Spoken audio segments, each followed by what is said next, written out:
जब मैं काफ़ी युवा था आयु में और भी 10वीं 11वीं के समय था।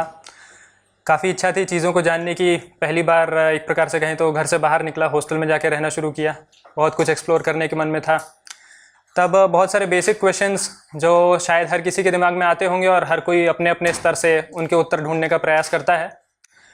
आइडेंटिटी को लेकर के, मैं कौन हूँ इस बात को लेकर के, बहुत ज़्यादा स्पिरिचुअल नहीं लेकिन सोशल थोड़ा ज़्यादा, उन सब को लेकर के खोजना थोड़ा शुरू किया।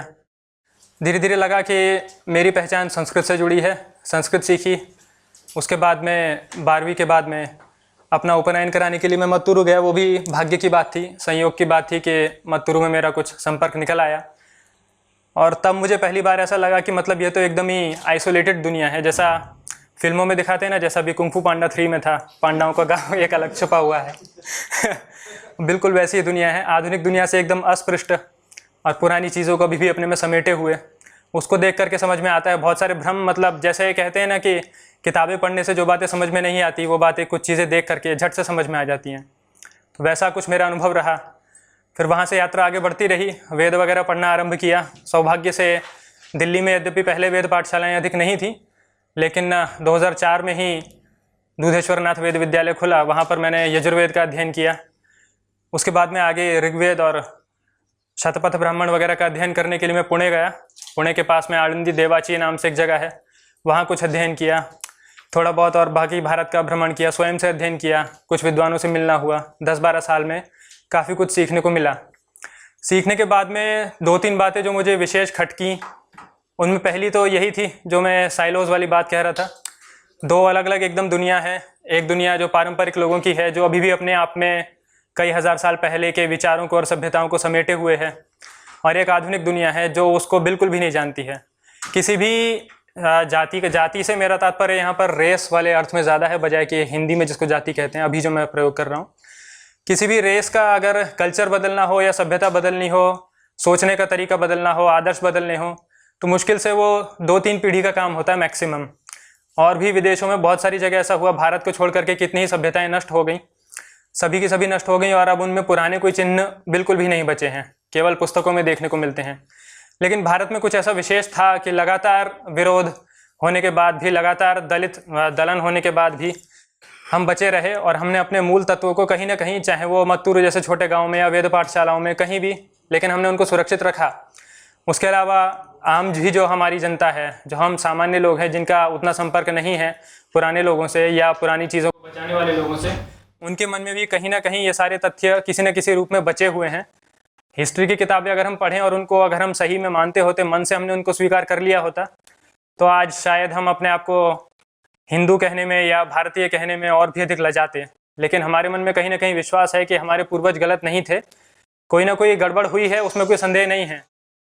बहुत सारी बातें अनुचित हुई हैं, उसमें कोई संदेह नहीं है। हमने आपस में भी अपने लोगों के साथ भी गलत किया है, हमारे साथ भी गलत हुआ है, इन सब बातों में संदेह की कोई बात नहीं है।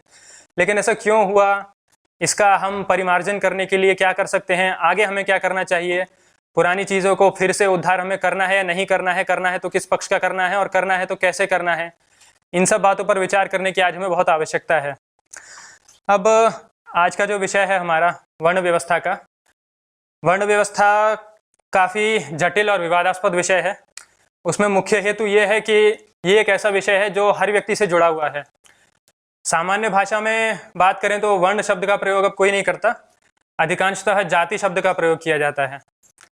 जाति शब्द की अगर हम बात करें तो एकदम मौलिक अर्थ में जाएं तो जाति का आशय केवल इतना है कि कोई एक या अनेक घटक यानी पैरामीटर लेकर के कोई भी क्लासिफिकेशन करना हो, उससे हम जाति बनाते हैं। जैसे हम सामान्य भाषा में ऐसा भी प्रयोग करते हैं कि मनुष्य जाति, स्त्री जाति, पशु जाति, इस प्रकार से भी जाति शब्द का अर्थ होता है। मूल अर्थ जाति का यही है।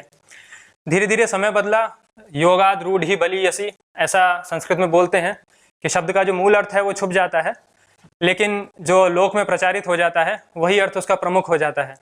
जैसे पंकज शब्द है, तो कीचड़ में पैदा होने वाला कोई भी पदार्थ पंकज हो सकता है, लेकिन पंकज का अर्थ कमल के लिए ही लिया जाता है। उसी प्रकार से जाति शब्द भी अब रूढ़ हो चुका है प्रायः, और वो ब्राह्मण जाति या राजपूत जाति, अहीर जाति, शूद्र जाति, इस प्रकार के, वाल्मीकि जाति, इस प्रकार के संदर्भों में लिया जाता है।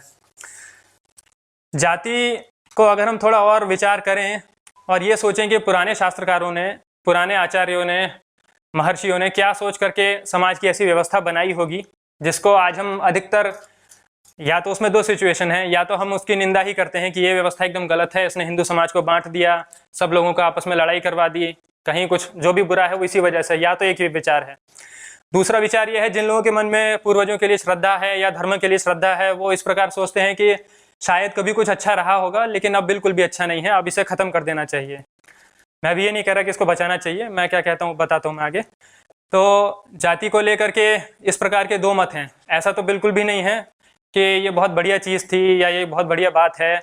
उसका हेतु, उसका मुख्य कारण ये है कि हिंदू समाज में या सनातन धर्म में, जो भी आप शब्द का प्रयोग करें, हमारे जितने भी सिद्धांत हैं, चाहे वो वर्ण को लेकर हो, जाति को लेकर हो, लोकाचार को लेकर हो, किसी भी विषय को लेकर हो, हम ऐसे व्यक्ति नहीं हैं, हम ऐसा समाज नहीं है कि जहाँ नए शास्त्रों का या नए विचारों का दलन होता हो या नए विचारों को प्रोत्साहित न किया जाता हो। ऐसे कितने ही शास्त्र हैं जिनमें आरंभ के समय में ही अपने आचार्य का स्मरण करके तुरंत ही डिक्लेयर सा कर देते हैं कि आचार्य की ये वाली बात मुझे पसंद नहीं आई, मैं इस बात को नहीं मानता, उसके बाद में ही आगे बात शुरू करते हैं। तो हमारे यहाँ नए विचारों को बहुत प्रोत्साहित किया जाता है। तो ऐसा क्या हुआ कि जाति को लेकर के पिछले 1000 सालों से या 1500 सालों से कोई नए विचार आना बंद हो गए, नए शास्त्र होना बंद हो गए, पुरानी बातों को ही हम पीटते रहे, या ऐसा सच में हुआ भी, ये भी एक संदेह की बात है। खैर, जाति को लेकर के जो दुनिया भर की नकारात्मक बातें हैं उनका निराकरण करने का मैं प्रयास करूँगा। वर्ण की अगर हम बात करें तो वर्ण का मौलिक अर्थ चुनने के अर्थ में होता है कि जिसको चुना जाए या जिसको मैं सेलेक्ट करूं। इस प्रकार से ऐसा भी नहीं कि हैरी पॉटर की तरह कोई सॉर्टिंग हैट है, सिर पे रखी और वर्ण पता चल गया, ऐसा नहीं होता। परंतु व्यक्ति की अपनी योग्यता, उसकी इच्छाएं, उसकी रुचियां, उनके आधार पर उसके वर्ण को समझा जा सकता है। वर्ण व्यवस्था का मूल तो वेद में है। वर्ण व्यवस्था का मूल वेद में किस प्रकार है कि पुरुष सूक्त, जो कि ऋग्वेद, यजुर्वेद, सामवेद तीनों में है, उसमें विराट पुरुष यानी कि परमात्मा जिसको कह सकते हैं, उससे समाज की तुलना करके ये समझाने का प्रयास किया गया है कि चारों वर्णों का परस्पर स्थान क्या है। ऊंचा नीचा होने की बात नहीं है, लेकिन अलग अलग लोगों के मिलने से ही, अलग अलग प्रकार के लोगों से, समाज से, वर्गों के मिलने से ही सृष्टि होती है।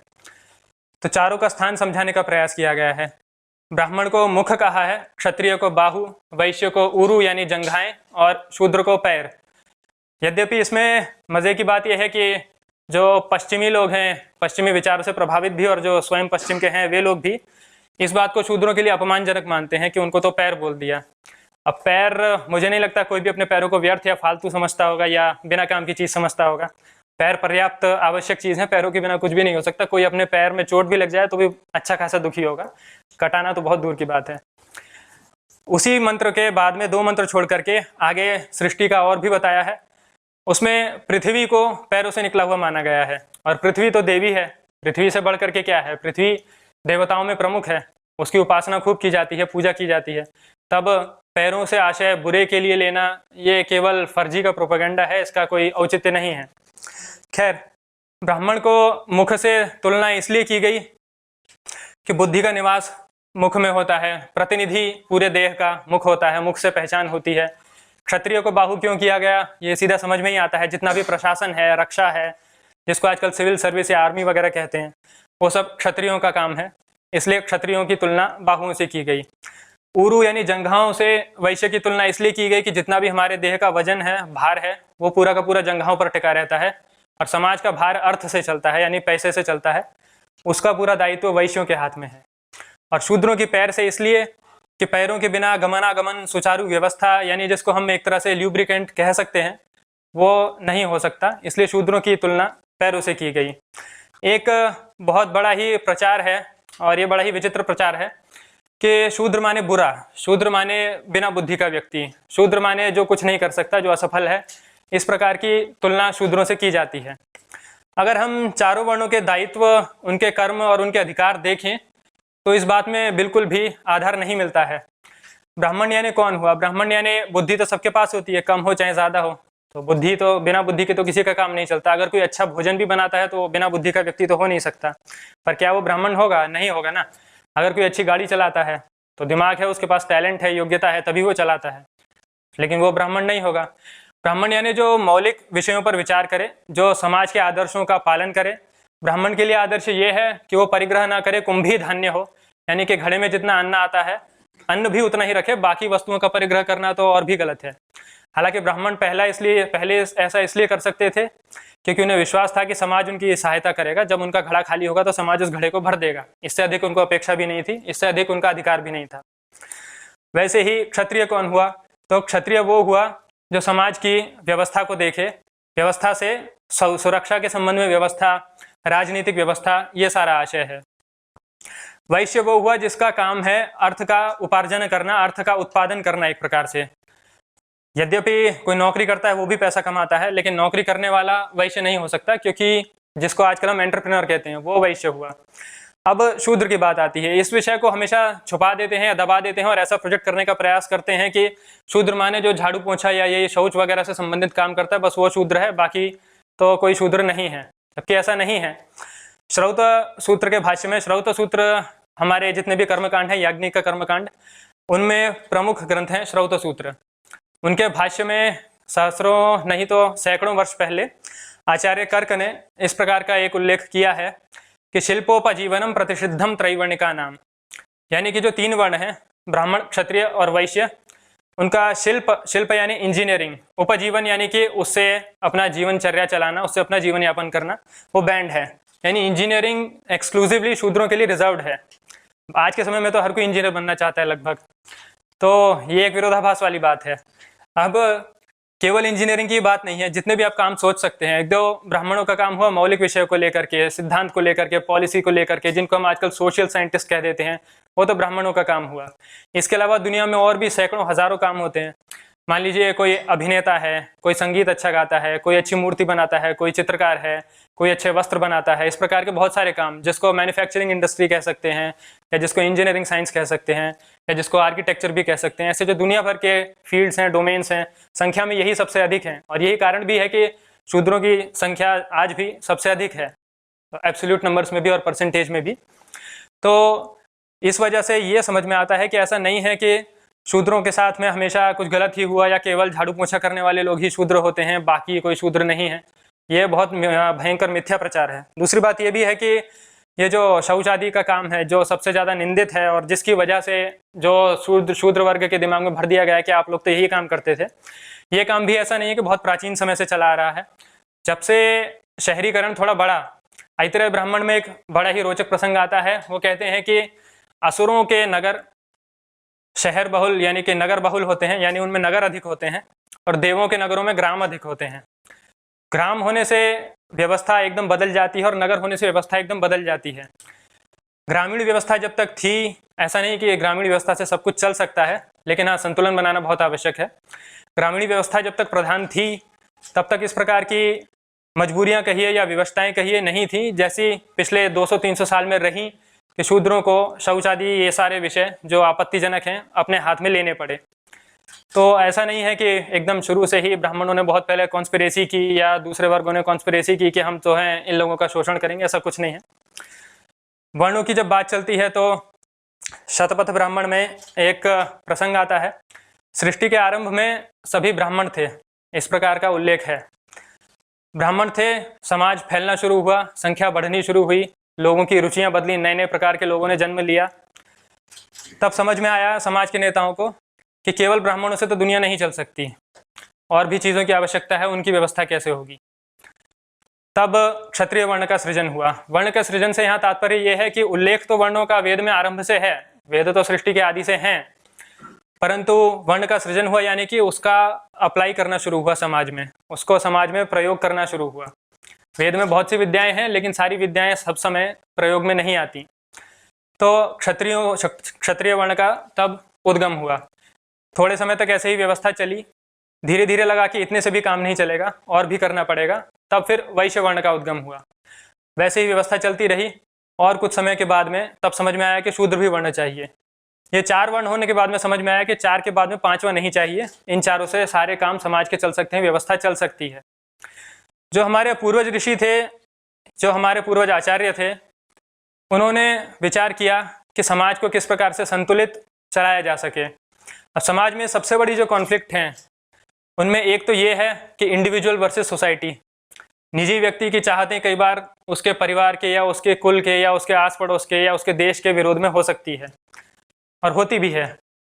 और कई बार ऐसा हो सकता है कि इंडिविजुअल सही हो, कई बार होता है कि सोसाइटी के हित के लिए इंडिविजुअल को थोड़ा दुख झेलना पड़े तो झेलना चाहिए। ये सारी बातें सिनेरियो बेस्ड होती हैं, लेकिन आदर्श स्थिति वो है कि जब दोनों में आपस में सामंजस्य हो और दोनों एक दूसरे के भले के लिए काम कर सकें।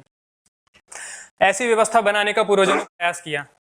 अब अगर हम फिर से इंडिविजुअल पर विचार करें या एक व्यक्ति पर विचार करें, तो व्यक्ति का विस्तार होता है उसका परिवार, परिवार का विस्तार होता है उसका कुल, यानी कि उसके माता पिता के भाई बंधु उन सब के संतान वगैरह। परिवार का विस्तार हुआ उसका कुल, कुल का विस्तार हुआ जाति। लेकिन जाति का विस्तार वर्ण है ऐसा कहना ठीक नहीं है। ऐसा वर्ण जो है बहुत ही सूक्ष्म विषय है। वर्ण का इंडिविजुअल से भी, सोसाइटी से भी, दोनों से बराबर कनेक्शन है। वर्ण का विषय केवल इस जन्म से संबंधित नहीं है, पूर्व जन्म के संस्कारों से भी वर्ण जुड़ता है। वर्ण जाति को, इंडिविजुअल को, कुल को, सबको व्याप्त करता है, सबसे सूक्ष्म है, यानी सबसे फाइन है, सटल है, इन सबको व्याप्त करता है। वर्ण से केवल ये आशय नहीं है, जितने भी जातिवाद हो या कोई भी वाद हो, उन सब के साथ में एक प्रॉब्लम यह है कि इन सब से भी बड़ा खतरनाक है एक, वो है अतिवाद। लोग चीज़ों को कई बार ओवर सिंप्लीफाई करके देखना चाहते हैं और चाहते हैं कि क्विक सॉल्यूशन मिल जाए, फटाफट से समझ में आ जाए। बहुत आसानी से हम कहें तो जातिवाद या वर्ण व्यवस्था बुरी है, फटाफट कह के अपना काम खत्म करें। आजकल वैसे भी रेलेवेंस खत्म हो रहा है, एकदम दिमाग को शांति मिल गई, मुझे आंसर मिल गया, ये बुरा है, बस मैं आराम से शांति में आ गया। दूसरी तरफ ये भी लोग हैं जो इन चीज़ों के लिए जान भी देने को उतारू हो जाते हैं। उनको वहाँ आराम लगता है कि ये सब चीज़ें पुरानी जो थी सब एकदम सही थी, कुछ भी कभी गलत हुआ ही नहीं, इसको ऐसा मान लेते हैं। तो भी एक आंसर मिल गया, आपको आंसर मिल गया तो आपको शांति मिल गया, आपका सवाल हल हो गया, अब बस उसका पालन करना है। कई बार उसका पालन करना ज़्यादा सरल लगता है बजाय कि जवाब को खोजने के। खैर, तो जाति की बात मैं कर रहा था। ऐसा हो सकता है कि एक वर्ण में अनेक जातियां आती हों, और इसका उल्टा भी हो सकता है कि एक जाति में भी एक से अधिक वर्ण देखने में आए। जातियां समय के साथ में बनती भी हैं, बिगड़ती भी हैं, नष्ट भी होती हैं, लेकिन वर्ण कभी ऐसा नहीं होता। वर्ण हमेशा है, हमेशा रहेगा। चाहे उसका धार्मिक पक्ष आज के समय में नष्ट हो चुका है, आज के समय में कोई ब्राह्मण वेद पढ़े या पढ़ाए ऐसा अधिकतर नहीं होता है। परसेंटेज वाइज बात करें तो बहुत ही नगण्य संख्या है। ना ही आज के समय में ऐसा है कि कोई शूद्र कला प्रेमी हो या शिल्प प्रेमी हो, ऐसा बिल्कुल भी आवश्यक नहीं है। धार्मिक पक्ष तो नष्ट हो चुका है, लेकिन इनका जो व्यावहारिक पक्ष है, समाज में हमेशा एक ऐसा वर्ग रहेगा जो नैरेटिव क्रिएट करेगा। समाज में हमेशा एक ऐसा वर्ग रहेगा जो आपको बताएगा कि अच्छा क्या है, बुरा क्या है। आम आदमी तो वैसे भी जीवन में इतना व्यस्त है कि वो फिल्म देखने के लिए भी वो रिव्यू देखता है, तो फिल्म कभी तो देखे बिना पता नहीं चलता अच्छी है बुरी है। तो इतने बड़े बड़े विषय, धर्म से लेकर के जीवन से लेकर के, ये सब कहाँ से समझ में आने वाले हैं सीधा सीधा। तो आम आदमी की तो दुर्गति है हर जगह। खैर, बुद्धिजीवी वर्ग जो है उसको मुख इसीलिए कहा, उसको प्रमुख इसीलिए कहा कि वो समाज को दिशा देता है, क्या गलत है क्या सही है इसका बोध कराता है। वो वर्ग हमेशा रहेगा, चाहे वो बुरा हो, चाहे वो अच्छा हो, चाहे वो आज भारत में कम्युनिस्ट डोमिनेटेड हो या कैसा भी हो, वर्ग वो रहेगा, हमेशा रहेगा। ऐसे ही क्षत्रिय वर्ग है, वो भी हमेशा रहेगा ही रहेगा, भले ही उसका धार्मिक पक्ष नष्ट हो गया हो। तो वर्ण तो चारों रहेंगे, लेकिन जातियां बनती और बिगड़ती रहती हैं। अब मनुस्मृति में या महाभारत में बहुत सी ऐसी जातियों का उल्लेख आता है जिनका आज नाम भी नहीं मिलता। जातियां बनने के बहुत से उदाहरण, अगर आप थोड़ा सा गाँव की तरफ निकलें तो आपको थोड़े ही समय में पता चल जाएगा। 200-300 सालों में भी नई जातियां भी बनी हैं, पुरानी ख़त्म भी हुई हैं। जैसे हमारे गांव की तरफ एक जाति होती है बाबा जी। तो बाबा जी उनको इसलिए बोलते हैं कि उन लोगों में ऐसा रहा कि शुरू में ऐसे कई लोग हुए जिन्होंने संन्यास ले लिया, पर उनसे संन्यास निभाया नहीं गया, तो वो वापस आ गए और घर बसा लिया। तो अब उनके लिए बड़ी दुविधा हुई कि इनको क्या माने। तो क्योंकि उन्होंने आश्रम धर्म का उल्लंघन किया, इसलिए उनको पहले वाला स्टेटस तो दे नहीं सकते थे। पर क्योंकि हम दूसरे प्रकार के लोग नहीं हैं, हम पीपल ऑफ द बुक या ऐसे रिजिड टाइप के लोग नहीं हैं, हम बदलने वाले लोग हैं, सही दिशा में बदलने वाले लोग हैं, इसलिए उन्हें कोई स्थान तो देना ही था। तो उनको स्थान दे दिया गया। उनको बाबा जी बोल दिया गया कि ये बाबा जी लोग हैं, ये आपस में व्यवहार करेंगे, हम इनसे व्यवहार नहीं करेंगे, लेकिन ये अपना करेंगे जो भी करना है। ऐसे ही गुजरात पुराना गुर्जर लोगों का राष्ट्र है, परंतु आज के समय में ज़्यादातर लोग वहाँ खुद को गुर्जर नहीं मानते हैं या गुर्जर नहीं मानते हैं, अपने आप पटेल पहचान बताते हैं। वो एक नई पहचान बनी है, वो राजस्थान या हरियाणा के लोगों से व्यवहार नहीं करते हैं। वो एक नई पहचान बनी है। ऐसे ही बहुत से उदाहरण हैं, जैसे एक जाति में भी भेद आने लग जाते हैं। यादव जो हैं, हरियाणा के यादव एकदम अलग हैं, बहुत ही सज्जन या बहुत ही विनम्र व्यवसायी प्रकार के लोग माने जाते हैं। यूपी और बिहार के यादव एकदम अलग प्रकार के माने जाते हैं। तो ऐसे उदाहरण अगर आप देखने निकले तो कोई समाप्ति नहीं है। ये सब इस बात का प्रमाण है कि हिंदू धर्म जीवित है, कुछ भी यहाँ पर सेट इन स्टोन टाइप का नहीं है, कोई 10 कमांडमेंट्स टाइप की कोई बात नहीं है। जैसा जैसा समय चलता है वैसा वैसा हम व्यवहार करते जाते हैं। हाँ, ये बात है कि वेद हमारा मूल ग्रंथ है, परंतु वेद सीधा सीधा वेद यानी कि बहुत थ्योरम वाली भाषा में कहिए या जैसे कहिए बहुत ही बेसिक लैंग्वेज में है। वेद में कुछ भी ऐसा नहीं है कि बड़ा इजी बता दिया। अब अति है, जो मैं कह रहा था अभी, अतिवाद वाली बात। कुछ लोग ऐसा प्रयास करते हैं बताने का कि जैसे वेद में बिल्कुल लिखा ही है कि न्यूक्लियर बम कैसे बनेगा, तो वैसा भी नहीं है। और कुछ लोग ऐसा प्रयास करते हैं कि वेद में बिल्कुल ऐसा ही लिखा है कि दूसरे का बुरा ही बुरा हो और मेरा सब अच्छा ही अच्छा हो, ऐसा भी नहीं है। खैर, जातियां बनती बिगड़ती रहती हैं। अब कुल के आधार पर भी कई बार वर्ण का परिवर्तन हो जाता है। शिवाजी का जैसे सभी लोग नाम जानते हैं, शिवाजी का कुल तो उच्च था पहले से, सिसोदिया वंश के थे पिता की ओर से, परंतु जैसा जैसा समय बीतता गया उनके कुल की श्री गई, उनकी संपत्ति वगैरह सब चीज़ें धीरे धीरे गई, घटते गए, तो शूद्र माने जाने लगे। उनका उपनयन कराना भी एक बड़ा भारी काम हो गया था उनके समय में भी, जबकि वो राजा थे तब भी। तो परंतु उन्होंने अपने कुल का उद्धार किया, उन्होंने फिर से अपना सामर्थ्य प्राप्त किया और इस प्रकार से उनका वर्ण बदला। ऐसे ही इतिहास में इंडिविजुअल स्तर पे भी बात करें तो बहुत से उदाहरण मिलते हैं, चाहे विश्वामित्र हो, या विश्वामित्र तो फिर भी क्षत्रिय थे पहले, चाहे हम ऐतरेय की बात करें, महर्षि ऐतरेय जिनके नाम से ऐतरेय ब्राह्मण है, महिदास ऐतरेय, शूद्रा के वो पुत्र थे। उसके बावजूद उन्होंने वेद आदि का अध्ययन करके अपना वर्ण बदला। ऐसा नहीं है कि कोई वर्ण में है तो वो बुरा है, ऐसा नहीं है कि शूद्र होना बुरा है या क्षत्रिय होना बुरा है। गीता में कृष्ण ने जो कहा स्वधर्मे निधनं श्रेयः परधर्मो भयावहः, तो धर्म से ऑब्वियसली वहाँ पर आशय हिंदू मुस्लिम सिख ईसाई वगैरह तो नहीं था, वहाँ पर आशय धर्म से, प्रकृति से था। धारणात् धर्मः, ऐसा जो बोलते हैं, धारणात् धर्ममित्याहुः, इस प्रकार से एक सूक्ति है। तो जो मेरा योग्यता है, जो मेरी प्रवृत्ति है, जो मेरा नेचर है, अगर मैं उसमें रहूँगा तो काफ़ी हर तरह से मैं प्रगति कर सकता हूँ, बढ़िया तरीके से अपना जीवन बिता सकता हूँ। लेकिन अगर मैं जो नहीं हूँ वो बनने का प्रयास करूँगा तो अपनी भी दुर्गति करूँगा और अपने साथ वालों की भी करूँगा। तो कृष्ण का आशय वहाँ पर यही है कि अपने धर्म में अपनी प्रवृत्ति का पालन करो और उस हिसाब से अपना जीवन यापन करो। खैर, तो जातियों की जो बात थी कि जातियाँ कुल का विस्तार हैं और वर्ण उन सबको व्याप्त करता है। तो वर्ण किस प्रकार से व्याप्त करता है? मान लीजिए कि अब इसमें भी फिर वही अतिवाद वाली बात, लोग इस प्रकार से मानना चाहते हैं कि एकदम सीधा सीधा मेरा आज मन हुआ कि मैं तो जी क्षत्रिय बनना चाहता हूँ और बस मैं क्षत्रिय हो गया, ऐसा थोड़ी होता है। तो किसी भी तरह से, मतलब अगर आधुनिक परिप्रेक्ष्य में इसको देखें, बचपन में बहुत सारी चीज़ें बनने का मन करता है, 10वीं 11वीं 12वीं तक भी खास करके, ये भी बन जाऊँ वो भी बन जाऊँ, सब कुछ बन जाऊँ। एक मेरा फ्रेंड है, उसने तो लिटरली यही लिख दिया था, मैं सब बनना चाहता हूँ। तो पर ऐसा नहीं होता है। योग्यता के आधार पर, पुराने संस्कार के आधार पर, इन सब चीज़ों के आधार पर हम कोई व्यवहार करते हैं या किसी चीज़ के लिए योग्य बनते हैं। ब्राह्मण बनना है उसमें कुछ विशेष बात है, ऐसा नहीं है। क्षत्रिय बनना है उसमें कुछ विशेष है, ऐसा नहीं है। या वैश्य या शूद्र बनने में कुछ विशेष है, ऐसा नहीं है। मेरी प्रवृत्ति किस में है उसके आधार पर अगर मैं समझूंगा मुझे क्या बनना है, उसमें विशेष है, उसमें हम कुछ एक्सेल कर सकते हैं। खैर, वर्ण केवल इन चारों बातों से जुड़ता नहीं है। वर्ण को जो हम प्रकृति के मूल गुण बोलते हैं, सत्व, रजस और तमस, उन सब से भी वर्ण का जुड़ाव है। ब्राह्मणों में सत्व प्रधान मानते हैं, क्षत्रियों में रजस प्रधान मानते हैं, वैश्यों में रजस और तमस, और शूद्रों में तमस प्रधान मानते हैं। ऐसा नहीं है कि तमस कुछ बुरा है। रजस को इस प्रकार समझिए आप कि रजस यानी कि मूवमेंट, यानी कि कुछ करने की इच्छा, कर्म की इच्छा, इस प्रकार से रजस को समझिए। और तमस को इस प्रकार से समझिए कि शांत रहना या इनएक्टिव रहना या पैसिव रहना, इस प्रकार से आप तमस को समझिए। इन दोनों में जो संतुलन बनता है तब सत्व का प्रादुर्भाव होता है। तो इस प्रकार से भी वर्ण चारों वर्ण को व्याप्त करता है। एक अगर हम व्यक्ति की भी बात करें, इंडिविजुअल की, तो इंडिविजुअल के अंदर भी चारों वर्णों के गुण होते हैं। ऐसा नहीं है कि कोई आदमी ब्राह्मण है तो 100% ब्राह्मण है, या कोई शूद्र है तो 100% वो शूद्र ही है। एक व्यक्ति में भी चारों के गुण होते हैं। प्रधान जिसका होता है वो उसका वर्ण कहलाता है। राजा जनक का नाम शायद सबने सुना ही होगा। राजा जनक बहुत बड़े विद्वान व्यक्ति रहे, कई ब्राह्मणों से अधिक उनकी बुद्धि थी। ये नहीं कि सबसे बड़े विद्वान थे, लेकिन बहुतों से अधिक विद्वान भी थे। पर फिर भी उनको कभी किसी ने सामान्य ब्राह्मण भी नहीं कहा, उनको क्षत्रिय ही माना गया, क्योंकि उनका काम वही था, उनकी रुचि वही थी।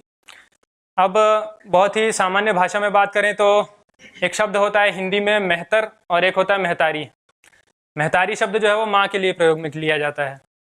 रामचरितमानस में स्तुति भी आती है, भय प्रकट कृपाला, उसमें भी महतारी शब्द का प्रयोग किया जाता है। और मेहतर कहते हैं जो झाड़ू पोछा है, सफाई वगैरह करता है घर की, गली की, नालों की, उसको भी मेहतर कहते हैं। तो महतारी माँ को इसलिए कहते हैं क्योंकि वो भी अपने शिशु का पूरी तरह से उसकी गंदगी उठाती है, इन सब कारणों से उसको महतारी कहते हैं। तो चारों वर्णों के जो गुण हैं वो व्यक्ति के जीवन में कभी ना कभी आते हैं, हर समय आते हैं। जो प्रधान रहता है उसके हिसाब से वो अपना जीवन चलाता है। अब इस सब को लेकर के एक प्रचार ये भी है, और ये बड़ा ही भयंकर प्रचार है, जो मैंने पहले भी कहा कि शूद्र माने जो कुछ पढ़ नहीं सकता।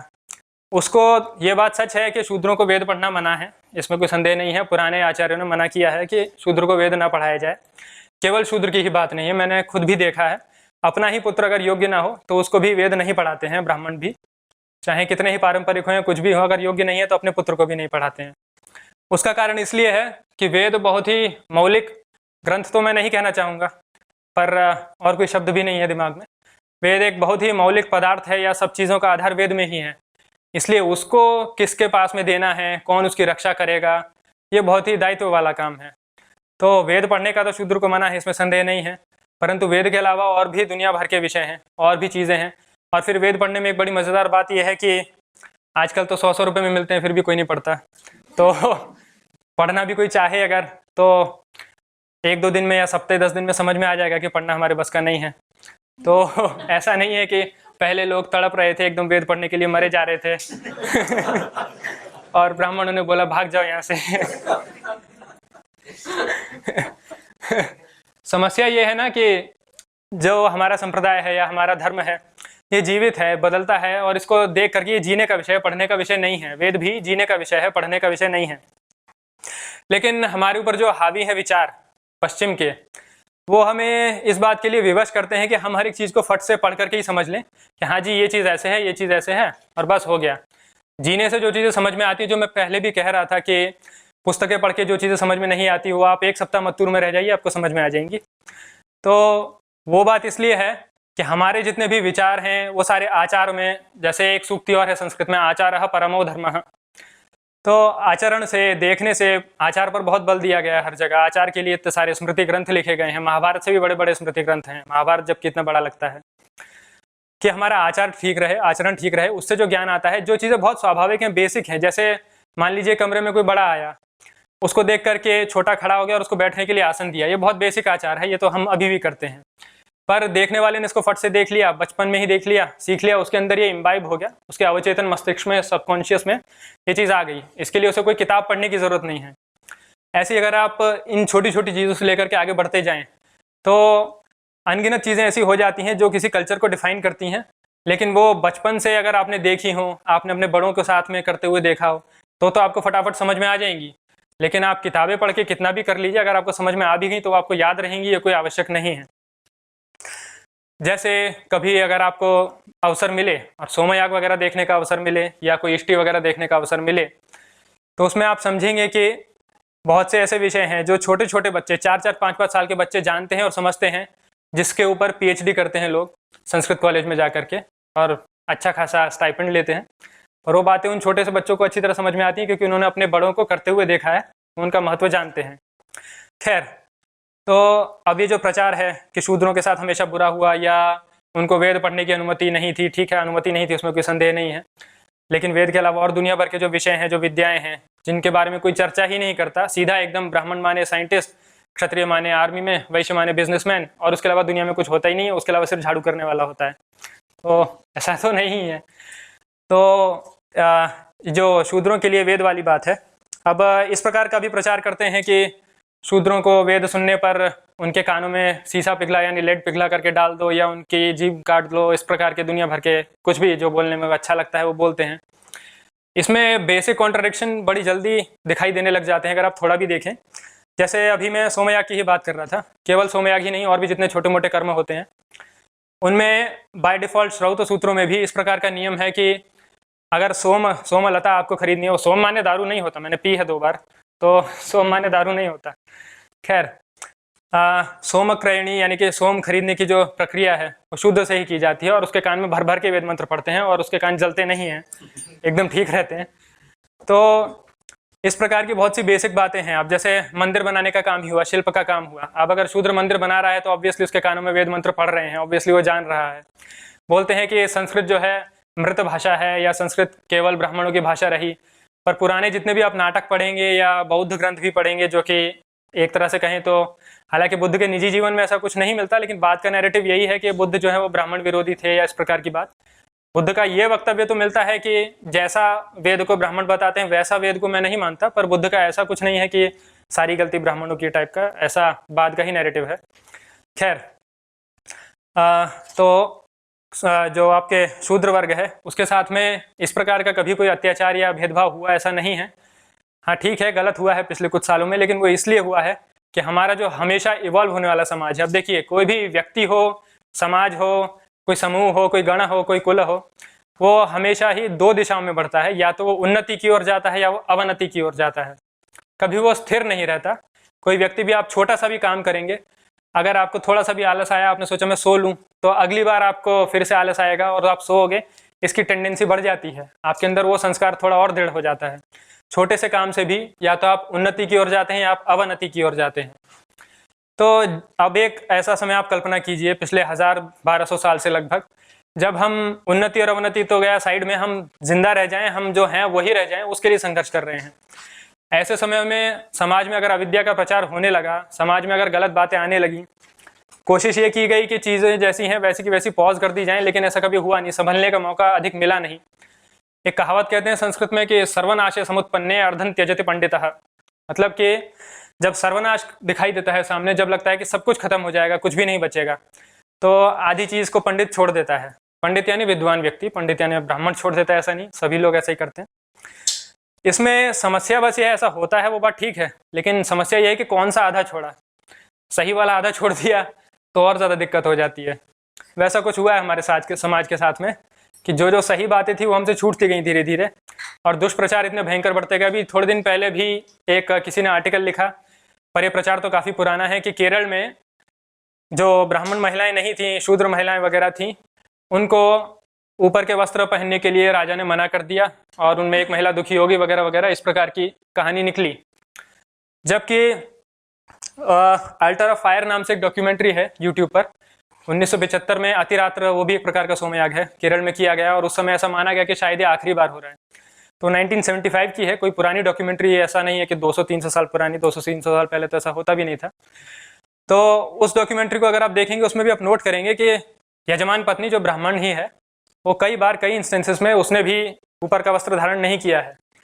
वो इसलिए क्योंकि हमारा आचार इस प्रकार का था पहले, इस चीज़ को ऐसा बहुत ज़्यादा, जैसा आजकल एक दूसरा प्रकार का प्रचार इन सब बातों के साथ जोड़ा गया है, या जो विक्टोरियन कंस्ट्रक्ट्स हैं या जैसा भी आप समझें उसको, ऐसा नहीं था पहले। लेकिन प्रचार इस प्रकार का किया गया कि दलितों के साथ तो इतना बुरा किया गया। अब आजकल के जो लोग हैं, आजकल के हम जो लोग हैं, उनको ये बात बड़ी ऑफेंडिंग लगेगी, जब तक कि हम नहीं जानते कि पुराने लोग कैसा सोचते थे।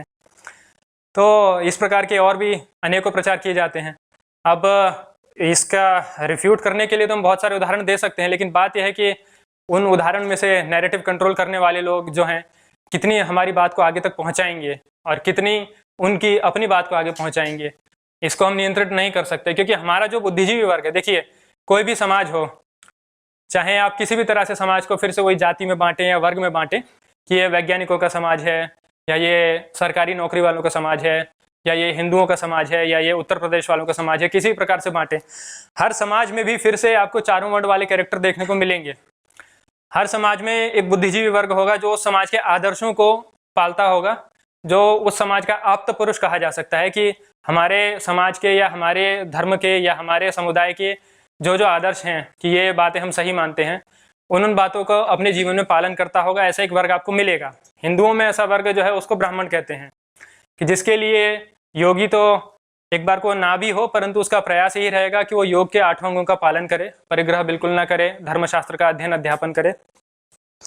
परंतु हमारा दुर्भाग्य ये है कि हम हिंदू बने रहने तक के लिए ही संघर्ष कर रहे थे। ऐसे में हमारे आदर्शों को संभालने वाले लोग हों, ये तो असंभव सी बात हो गई, विशेष करके पिछले 200-250 वर्षों से, जब से अर्थव्यवस्था भी एकदम बदलने लगी।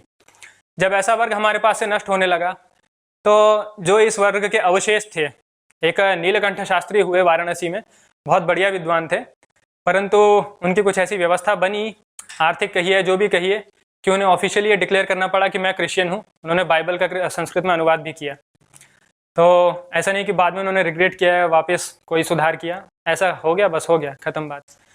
इस प्रकार तक की हमारी दुर्गति हुई है। ऐसे में अगर हम ये चिंतन करें कि पहले के लोगों ने सब कुछ गलत किया, जानबूझ के किया, ऐसा नहीं करना था, वैसा नहीं करना था, तो वो उनके साथ में अन्याय होगा।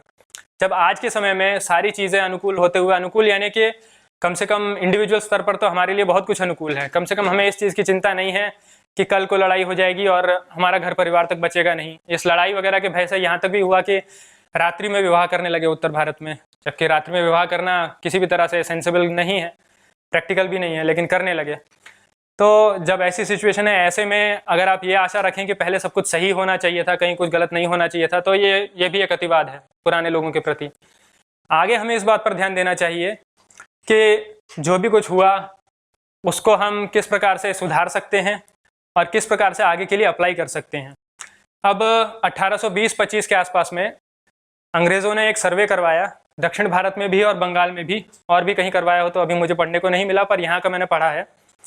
उस सर्वे में उन्होंने जाति के हिसाब से भी व्यवस्था बनाई कि कितने छात्र हैं, कितने अध्यापक हैं, कौन कौन विषय पढ़ाए जाते हैं, स्त्रियाँ कितनी पढ़ती हैं, पुरुष कितने पढ़ते हैं, कितने आयु वर्ग के लोग पढ़ते हैं। बहुत ही डिटेल्ड सर्वे है, उसमें कोई संदेह नहीं है। लेकिन वो सर्वे पूरी तरह से हमारे पक्ष में है, बिल्कुल भी वो अंग्रेज़ों के नैरेटिव को या कम्युनिस्ट लोगों के नैरेटिव को बिल्कुल भी फिट नहीं करता। कम्युनिस्ट लोगों का तो हर जगह वही सबॉल्टन वाला नैरेटिव है। उनकी पश्चिम की भी बात करें तो पश्चिम में भी दो फाड़ हैं, एक कम्युनिस्ट और एक कैपिटलिस्ट। कमियां दोनों में हैं और अच्छी खासी हैं। आजकल तो कैपिटलिज्म की ही विजय है। तो कम्युनिस्ट लोगों का जो नैरेटिव है वो ये है कि एक वर्ग होता है, वो दलित, पीड़ित, शोषित, वंचित वगैरह वगैरह होता है, और दूसरा वर्ग होता है जो ये सब करने वाला होता है। तो ये जो वर्ग हैं दोनों के दोनों, इनमें आपस में जिसको बैटल ऑफ द क्लासेस वगैरह ये सब बोल करके अपना अलग प्रोपेगेंडा चलाने को प्रयास करते हैं, उसको उसी टेम्पलेट को भारत में फिट करने का प्रयास किया गया। अब भारत में समस्या ये थी कि भारत में आर्थिक आधार पर कभी ऐसा था नहीं। भारत में भूमि भी कभी एक वस्तु के रूप में नहीं देखी गई, कमोडिटी के रूप में नहीं देखी गई कि ये कमोडिटी है, बिकेगी, इसे खरीदेंगे। आजकल तो खैर लोग पागल हैं भूमि के पीछे, लेकिन एक समय ऐसा था कि जब भूमि यूं ही दे दी जाती थी, जो भी कोई पात्र लगता था कि जाओ तुम्हें इतनी ज़मीन दे दी वगैरह वगैरह टाइप में। उसका ये कारण बोलें कि पहले जनसंख्या नहीं थी, तो ये पर्याप्त कारण नहीं है। जनसंख्या हो चाहे मत हो, परंतु भूमि से हमेशा रेवेन्यू जुड़ा रहता है, तो भूमि को यूं ही नहीं दे देता है कभी भी। केवल भूमि की बात नहीं है, फिर खैर वही भारतीय विचारधारा की बात चल रही है, तो दूध या छाछ ये सारी जो चीज़ें हो गई, ये भी 2 पीढ़ी पहले तक इनको बेचना पाप मानते थे।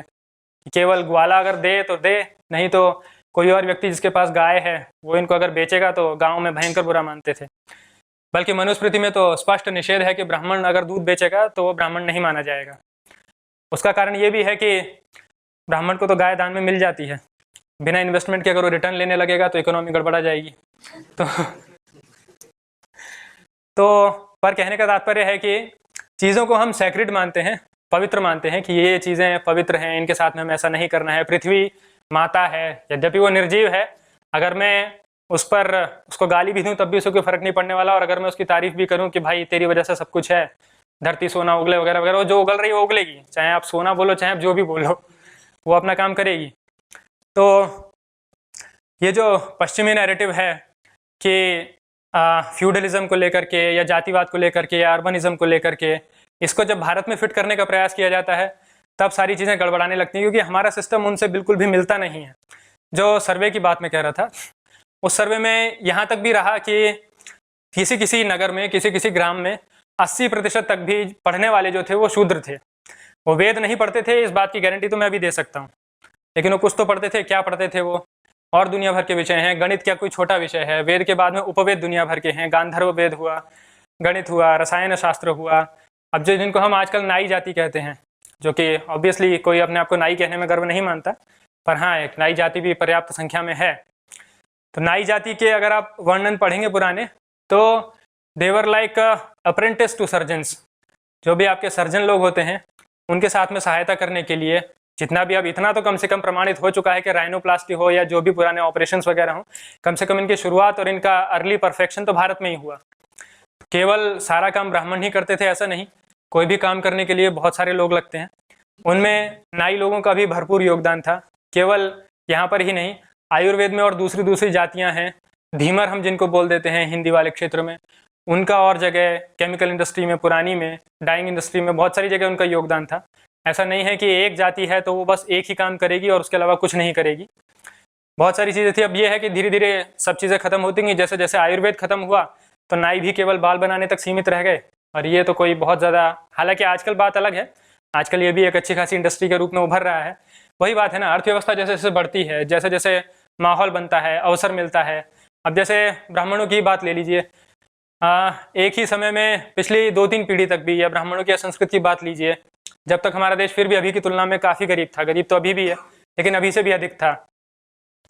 तो कितने ही ऐसे उदाहरण मैंने भी खुद देखे हैं कि पिता तो भयंकर विद्वान है वेद वगैरह का, लेकिन अपने पुत्र को उन्होंने खुद भी नहीं लगाया इस काम में, केवल संध्या वगैरह पढ़ने से ही काम चला दिया, या उतना भी नहीं आता। उसका कारण ये कि अर्थव्यवस्था से ये चीज़ें जुड़ी नहीं रही। लेकिन अब लोगों में फिर से थोड़ी रुचि है, जब सामर्थ्य आया है देश के पास, जब पैसा आया है। जो मैं कह रहा था 1975 में अतिरात्र हुआ, तो उस डॉक्यूमेंट्री में भी वो ऐसा बोलते हैं कि शायद ये आखिरी बार हो रहा है। वो इसलिए क्योंकि अर्थव्यवस्था पूरी बिगड़ चुकी थी, इन चीज़ों के लिए आश्रय नहीं था। ब्राह्मण तो पूरी तरह से समाज के आश्रय पर निर्भर है। अगर वो कुंभी धान्य बनेगा तो वो इसीलिए बनेगा क्योंकि उसे विश्वास है कि कोई ना कोई आके उसको भिक्षा दे जाएगा, तभी वो इस आदर्श का पालन कर सकता है। लेकिन जब ऐसा समय आए कि अपनी दक्षिणा मांगने पर भी लालची कहा जाने लगे, तो फिर क्या इंसेंटिव है रहने के लिए। तो ये सारे विषय जब जब होते रहे, अब अर्थव्यवस्था जैसे सुधरी है, तो अब ये है कि अब लगभग हर साल में 2-3 या 4-5 सोमयाग तो हो ही जाते हैं, जो कि आज से सिर्फ 50 साल पहले ही आखिरी बार हो रहा है ऐसा मान रहे थे। 50 भी क्या, 40 साल पहले।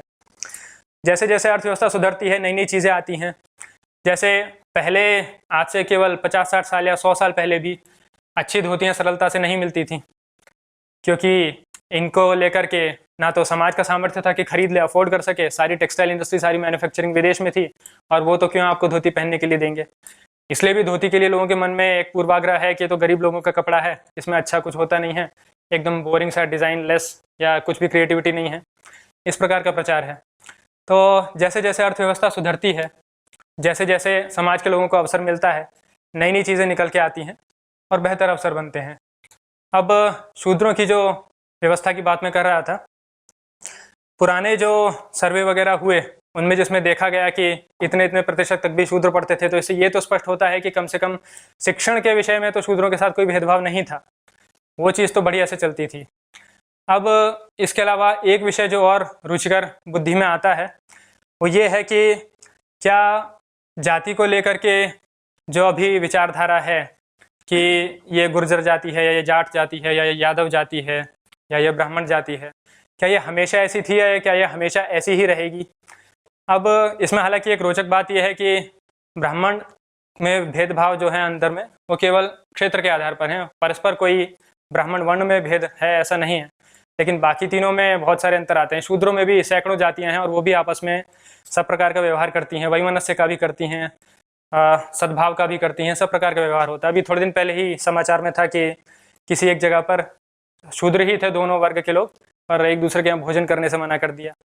समस्या इस बात से नहीं है कि मैं अपनी जाति अलग मान रहा हूँ। देखिए, कोई भी व्यक्ति अपनी पहचान खोजने का प्रयास करता है कि मैं, पहले जब ये बोध आता है, चेतन होता है। जड़ का अर्थ ये हुआ कि जिसको कोई बोध नहीं है वो जीवित हो सकता है, जिसको वेजिटेबल स्टेट बोल देते हैं अंग्रेजी में, वो जीवित हो सकता है, लेकिन उसे अपने होने का एहसास है या नहीं, इसी से उसके जड़ और चेतन होने का अंतर है। चेतन होने से तात्पर्य ये है कि मैं हूँ, ऐसा एहसास होना कि मैं हूँ, आई एग्जिस्ट। एक मेरे ख्याल से लैटिन में एक उक्ति भी है, कोगिटो एर्गो सम, I think therefore I am. तो मेरे होने का जब मुझे एहसास होता है तो मेरे सामने अगला प्रश्न आता है कि मैं कौन हूँ। मैं हूँ इतना तक तो ठीक है, लेकिन मैं कौन हूँ।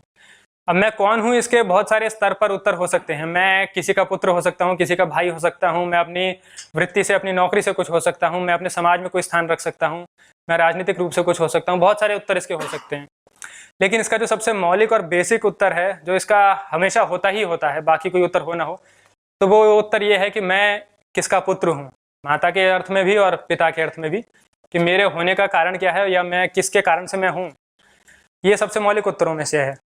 अब इस उत्तर को जब आप खोलने निकलेंगे तो आप परिवार से जुड़ेंगे, माता पिता से प्रेम होगा, और थोड़ा जुड़ेंगे तो आपको अपने कुल से प्रेम होगा, और थोड़ा विस्तार करेंगे तो फिर आपको अपनी जाति से लगाव होगा कि मैं अमुक अमुक जाति का हूँ।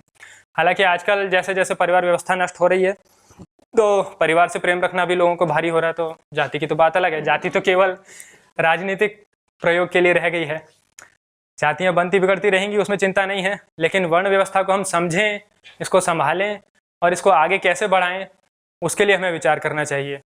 अब जो विषय है हमारे सामने वो ये है कि पश्चिम के जो लोग हैं, अब बहुत सारी बातें निकल के आती हैं, उनमें से कई सारी कॉन्स्पिरेसी थ्योरी लगती भी हैं, कई सारी एक ऐसी भी कहावत है कि history was once a conspiracy theory, ऐसा भी होता है।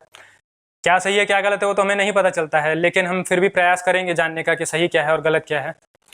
अब इस बात में कोई संदेह नहीं है कि भारत बटे, भारत के टुकड़े हों, भारत दुर्बल हो, ऐसा चाहने वाले लोगों की संख्या बहुत है, भारत के अंदर भी और भारत के बाहर भी।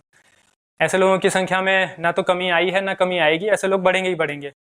फॉल्ट लाइन जिसको कह देते हैं, फॉल्ट लाइन यानी अर्थक्वेक के आशय में कि यहाँ से कमज़ोरी है, यहाँ से हम इन लोगों को तोड़ सकते हैं, उसका प्रयोग करके समाज को बांटने का प्रयास किया जाता है।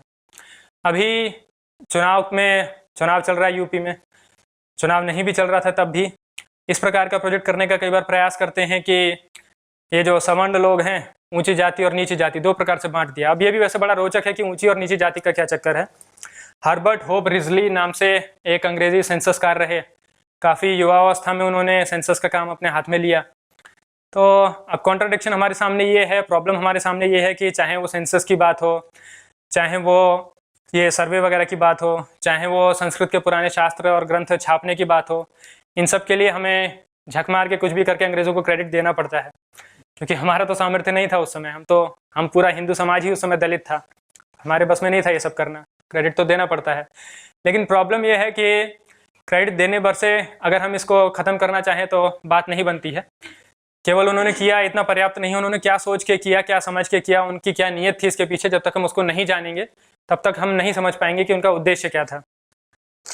रिजली ने सोचा कि वर्गीकरण हमें करना चाहिए समाज का, भारत में नई चीज़ है, लेकिन नई चीज़ नहीं थी। कास्ट जो शब्द है जो अंग्रेज़ी में प्रयोग किया जाता है वो स्पेन में पहले प्रयोग किया जाता था, उसका आरंभ स्पेन से है। क्लास डिवाइड बोल दीजिए, जो भी बोल दीजिए, वहाँ पर रंग के आधार पर होता था कि ये आदमी गोरा है, ये आदमी काला है, या ये कम गोरा है। उस हिसाब से लोगों का वर्गीकरण था कि जितना गोरा होगा उतना बढ़िया होगा। तो कास्ट शब्द तो वहाँ से था, उसको ला करके उस कंस्ट्रक्ट को भारत पर अप्लाई करने का प्रयास किया गया, अगड़ी और पिछड़ी जातियाँ बनाने का प्रयास किया गया। इन्होंने, रिजली महोदय ने इस प्रकार से अपनी पुस्तक में लिखा है कि कई बार मैं लोगों के पास जाता हूँ और वो लोग मेरी लिस्ट को रिजेक्ट कर देते हैं कि हम तो ये जाति नहीं है, हम ये जाति हैं, या हम अगड़ी नहीं है, हम पिछड़े हैं, वगैरह वगैरह। बहुत कॉन्फ्लिक्ट है, मुझे सामने से जाके उनको बताना पड़ता है।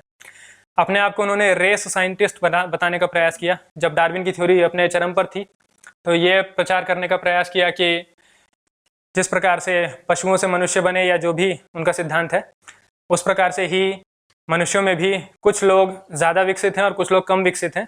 तो जो जितना काला है उतना कम विकसित है, और हम लोग तो बीच में आते हैं वैसे। तो इस प्रकार का उन्होंने प्रचार करने का प्रयास किया। अब यहाँ तक भी उन्होंने दिमाग लगाया कि नाक की कितनी लंबाई है, उसका बाकी चेहरे से क्या रेशियो है, उसके हिसाब से हम जातियों का वर्गीकरण करें। मतलब इतने प्रकार के मूर्खतापूर्ण प्रयास किए गए। अगर हम पुराने समाज को देखें तो आधान करने का प्रसंग जो आता है श्रौत सूत्र में ही, यानी कि कौन आदमी अग्निहोत्र करने का अधिकारी है, हम कई बार ये बात सोचते हैं कि ऐसा कभी था ही नहीं, या ऐसा कभी हो नहीं सकता कि दो जातियों में परस्पर, अलग अलग जातियों में या दो वर्णों में विवाह संबंध हो, परंतु ऐसा नहीं है। पहले इसकी अनुमति थी। ये बात सच है कि ये प्रशंसनीय नहीं था। प्रशंसनीय इसलिए नहीं था कि दो समान अभिरुचि वाले लोगों में बेहतर सामंजस्य बैठता है और वो बेहतर परिवार का पालन पोषण कर सकते हैं। मनुष्य के जीवन का उद्देश्य, प्रमुख उद्देश्यों में से परिवार बनाना, आगे संसार को बढ़ाना, ये प्रमुख उद्देश्यों में से माना गया है। आचार्याय प्रजातंतुम आचार्याय प्रियम धर्म आहृत्य प्रजातंतुम मा विवच्छेदसी ही, इस प्रकार से तैत्तिरीय उपनिषद में है। यानी कि ऐसा नहीं है जैसा आजकल लोग समझते हैं कि पुराने लोग तो बस खाली पढ़ो और शादी ब्याह मत करो, ब्रह्मचारी रहो जीवन भर। ऐसा नहीं है। पुराने लोगों का आदेश यही था कि विवाह करो, संसार को आगे चलाओ, संतान को यानी प्रजा को उत्पन्न करो, परंतु किस प्रकार से करो, उस चीज़ के लिए उन्होंने जो सामाजिक व्यवस्था बनाई तो उसमें वर्ण व्यवस्था थी। उसमें उनका विचार ये था कि अगर एक ही वर्ण के दो लोग साथ में होंगे तो बेहतर समाज बनेगा, उसी वर्ण में ज़्यादा एक्सेल करेगा समाज, वो जो परिवार होगा। परंतु ऐसा भी नहीं है कि ऐसा करने पर कोई भयंकर ही किसी को सूली पर लटका दिया जाएगा या किसी को बहुत दंडित किया जाएगा। प्रशंसनीय नहीं है और अनुमति है, दोनों बातों में अंतर है। अब जैसे मांस्य भोजन है, मांस खाना प्रशंसनीय नहीं है, लेकिन उसकी अनुमति है, उसके लिए भी नियम कायदे हैं कि अगर खाना ही है तो ऐसे खा लो, वैसे तो मत खाओ सबसे बढ़िया है, लेकिन अगर खाना है तो ऐसे खाओ, और इसी सिचुएशन में तो बिल्कुल मत खाओ। तो उसी प्रकार से अंतर्जातीय विवाह की बात आती है। आधान यानी अग्निहोत्र करना एक बहुत बड़ी जिम्मेदारी भी है। आजकल जो आप लोग देखते हैं वो अग्निहोत्र नहीं होता, वो एक अलग चीज़ है। अग्निहोत्र तो आज के समय में भारत में केवल 20 ही ऐसे आहिताग्नि हैं, अधिकतर दक्षिण भारत में ही है, 2-3 नेपाल में है, जो अग्निहोत्र करने के अधिकारी हैं। अब आधान इतनी बड़ी जिम्मेदारी होने के बावजूद भी, समाज का उच्चतम आदर्श होने के बावजूद भी, अश्वपति महिपाल राजा अपने व्याख्यान में कहते हैं एक जगह अपने राज्य की प्रशंसा करते समय कि मेरे राज्य में सभी लोग आहिताग्नि हैं। ये जो इतनी बड़ी जिम्मेदारी है, ये लेने का अधिकार किस किस को है, उसकी चर्चा में शूद्र तो एक साइड में बात हो गई, ब्राह्मण क्षत्रिय वैश्य को तो है ही, पर शूद्र के अलावा किसको और अधिकार है कि माहिष्य कहते हैं उसको, जो क्षत्रिय पिता और वैश्य माता का पुत्र हो या पुत्री हो उसको माहिष्य कहते हैं। करणी कहते हैं जो वैश्य पिता और शूद्र माता का पुत्र या पुत्री हो उसको करणी कहते हैं। माहिष्य और करणी से मिलकर के जो संतान होता है उसको रथकार कहते हैं। अब आइसोलेटेड एग्जाम्पल होते, 1-2 केस होता, तब तो अलग से संज्ञाएं नहीं बनती, और अगर बन भी जाती बोलचाल की भाषा में तो उसको वेद के दूसरे अंग में, इतने बड़े शास्त्रों में स्थान नहीं मिलता। ऐसा है तो इस बात का वो प्रमाण है कि ऐसा बड़े स्तर पर होता था। हाँ, प्रशंसनीय नहीं था, लेकिन ऐसा होता था, इसकी अनुमति कहिए, व्यवस्था बना दी गई थी कि ऐसा किया जाएगा तो उसको हम ऐसे हैंडल करेंगे, ये बात थी। अब जब अंतर्जातीय विवाह हो सकता है तो उसको लेकर के आज के समय में इतना विवाद क्यों है? आज के समय में कई जगह ऐसा देखने में आता है कि इस बात पर, चलिए हत्याएं हो ना हो वो एक अलग बात है, लेकिन भयंकर कलह का कारण तो ये अवश्य बनता है। उसमें 2-3 हेतु हैं।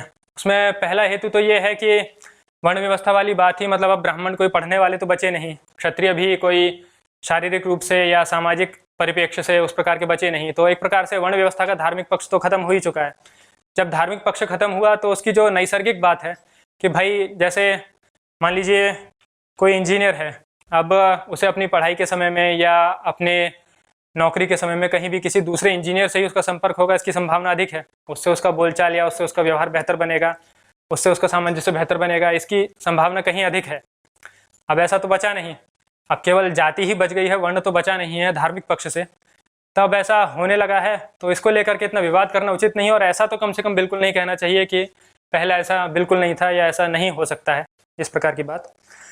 अब वर्ण व्यवस्था हो चाहे जाति प्रथा हो, इन सब को लेकर के हमें जो ध्यान में रखने वाली बात है वो ये है कि हम पश्चिम के लोगों के प्रभाव में ना आए, हम अपने जो शास्त्र हैं, अपने जो ग्रंथ हैं उनको पढ़ें, उनको जानें, और इसको किस प्रकार से उनके नैरेटिव को काउंटर करना है उसके लिए अपना एक बुद्धिजीवी वर्ग तैयार करें। ये हमारे लिए आगे का रास्ता हो सकता है। इतना कह करके मैं अपनी बात खत्म करता हूँ, समय हो गया है। विषय तो ये बहुत विवादास्पद है।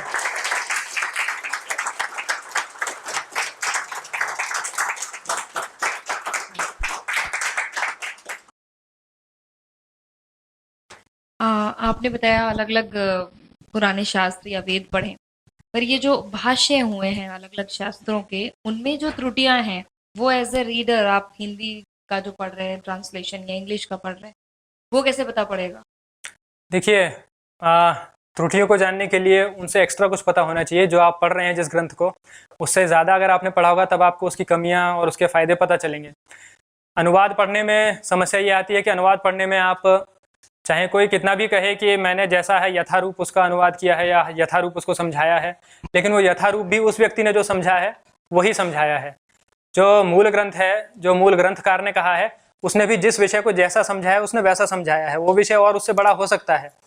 मान लीजिए उदाहरण के लिए आप मीमांसा ले लीजिए, मीमांसा पर सहस्रों ग्रंथ आपको मिल जाएंगे, लेकिन हर ग्रंथकार, हर भाष्यकार की बात में आपको थोड़ा थोड़ा अंतर तो अवश्य लगेगा, अधिक लगे ना लगे। बहुत छोटी बातों पर भी, बहुत बड़ी बातों पर भी, बहुत बेसिक बातों पर भी, बहुत स्थूल बातों पर भी अंतर तो होगा ही। इसका समाधान केवल और केवल ये है, और इसका कोई मतलब वे अराउंड नहीं है। इसका बस यही एक तरीका है कि आप संस्कृत सीखिए। कठिन नहीं है बिल्कुल भी। अगर आप मेहनत करेंगे तो 1 महीने में तो आपको दैनंदिन यानी डेली व्यवहार की बात आपको समझ में आने लगेगी। और थोड़ा सा शास्त्रों में दिमाग लगाएंगे तो 6 महीना 8 महीने में आप उसमें काफ़ी प्रवीण हो जाएंगे।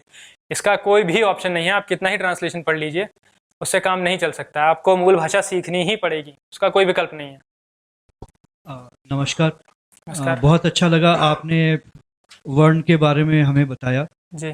इस संदर्भ में प्रश्न ये है कि आपने ये हमारे समक्ष रखा कि वेद हमारे मूल ग्रंथ हैं। जी।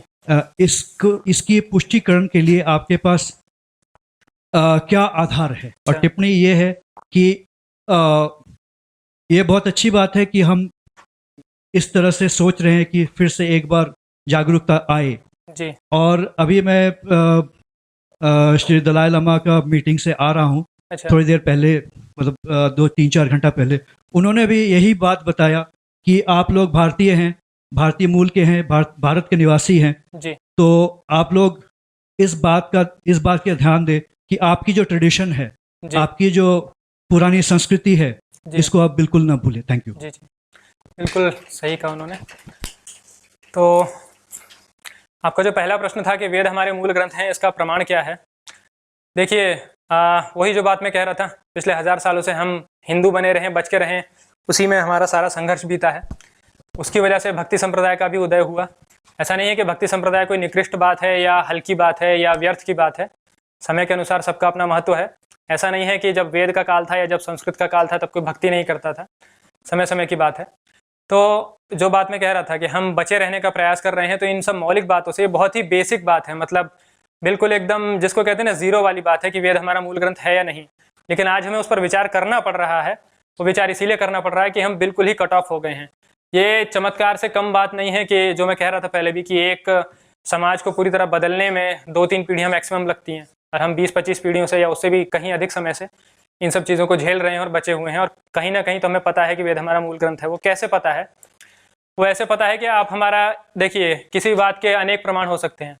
एक तो सामाजिक प्रमाण हुआ। सामाजिक प्रमाण ये हुआ कि जो लोग अभी भी उसी प्रकार से जीवन यापन कर रहे हैं जिस प्रकार से 1000-2000 साल पहले करते थे, आप उनसे बात करेंगे, आप समझ जाएंगे कि पहले भी ऐसा ही था जो ये लोग अभी कह रहे हैं। दूसरा साहित्यिक प्रमाण हो सकता है। साहित्यिक प्रमाण इस प्रकार से है कि आप कोई भी ग्रंथ उठा लीजिए, जो आप न्याय मीमांसा की भी बात कर रहे हैं, कोई भी आप ग्रंथ उठा लीजिए, स्मृतियाँ उठा लीजिए, महाभारत ले लीजिए, रामायण ले लीजिए, कुछ भी ले लीजिए, बल्कि ये सब छोड़िए, आप जो आम लोग भजन गाते हैं, जो भी आपके संत हुए हैं, भक्ति संत, वे जो भजन गाते हैं, उन सारे भजनों में भी वो हमेशा चीज़ों को वेद के हिसाब से जस्टिफाई करने का प्रयास करते हैं। एक वैसे हास्यास्पद है, पर लखबीर सिंह लखा का एक भजन है कि वेदों ने भी तेरी महिमा गाई है माँ, तो वो भी वेद से बात को जोड़ते हैं। आज के समय में भी हर कोई वेद से क्यों जोड़ना चाहता है? क्योंकि सबके अवचेतन मस्तिष्क में, सबके सबकॉन्शियस में ये बात है कि हमारी जड़ तो वेद में ही है। साहित्यिक प्रमाण आप ढूंढेंगे तो आपको ढेरों मिलेंगे। जहाँ भी आप देखेंगे मनुस्मृति, हालांकि आजकल काफ़ी विवादास्पद है, यद्यपि किसी ने पढ़ी हो या ना पढ़ी हो, तो मनुस्मृति में वेदोखिलम धर्ममूलम, इस प्रकार से एक वो है, श्लोक है, उसका ये अंश है। इसी प्रकार से आप रामायण को लेंगे तो रामायण में राम की प्रशंसा में कि वो वेद पढ़ा हुआ व्यक्ति है, वेदों को जानता है। इस प्रकार से जब राम और हनुमान का परिचय होता है तब हनुमान की प्रशंसा भी वेद के आधार पर। हर जगह आपको मतलब वेद शब्द इतनी बार समझ में और सुनाई देगा और ध्यान में आएगा कि आप समझ जाओगे कि भाई वेद कुछ हो ना हो बहुत ज़रूरी और बेसिक चीज़ ज़रूर है। तो अब वेद मंत्र में, यजुर्वेद में ही एक मंत्र आता है, यथेमाम वाचं कल्याणीम। उस मंत्र का आशय ये है कि वेद जो है, वेद की जो वाणी है, वेद के लिए संस्कृत भाषा में है ऐसा कहना भी ठीक नहीं है, पर वो खैर एक अलग विषय हो जाएगा। तो वेद का जो विषय है यथेमाम वाचं कल्याणीम, जो मंत्र है, उसका आशय ये है कि ये जो कल्याण करने वाली वाणी है ये सभी के लिए है, शूद्र के लिए, वैश्य के लिए, ब्राह्मण के लिए, क्षत्रिय के लिए, सभी के लिए है। ये बात ठीक है कि सबके लिए है, पर सबके भले के लिए है और सबका इस पर अधिकार बराबर है या सब इसको बराबर कैरी कर सकते हैं, इन दोनों बातों में बहुत अंतर पड़ जाता है। यहाँ से ये सारे प्रश्न मन में उठना शुरू होते हैं कि भाई अगर वेद बढ़िया चीज़ है, तो आधारभूत चीज़ है, तो सब लोग इसके लिए क्यों नहीं हैं? उसका कारण बस ये है सीधा साधा कि संस्कृत हुई, ये आधुनिक विद्याएं भी हुई, वहाँ पर भी सबको बराबर अधिकार नहीं मिलता है।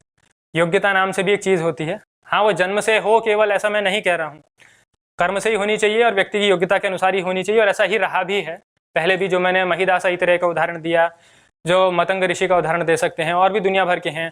जाबाल के तो उनकी माता अनेक लोगों की संगति में रहीं, उनकी माता तो सामान्य मतलब अज्ञात पिता प्रकार का प्रसंग था उनका।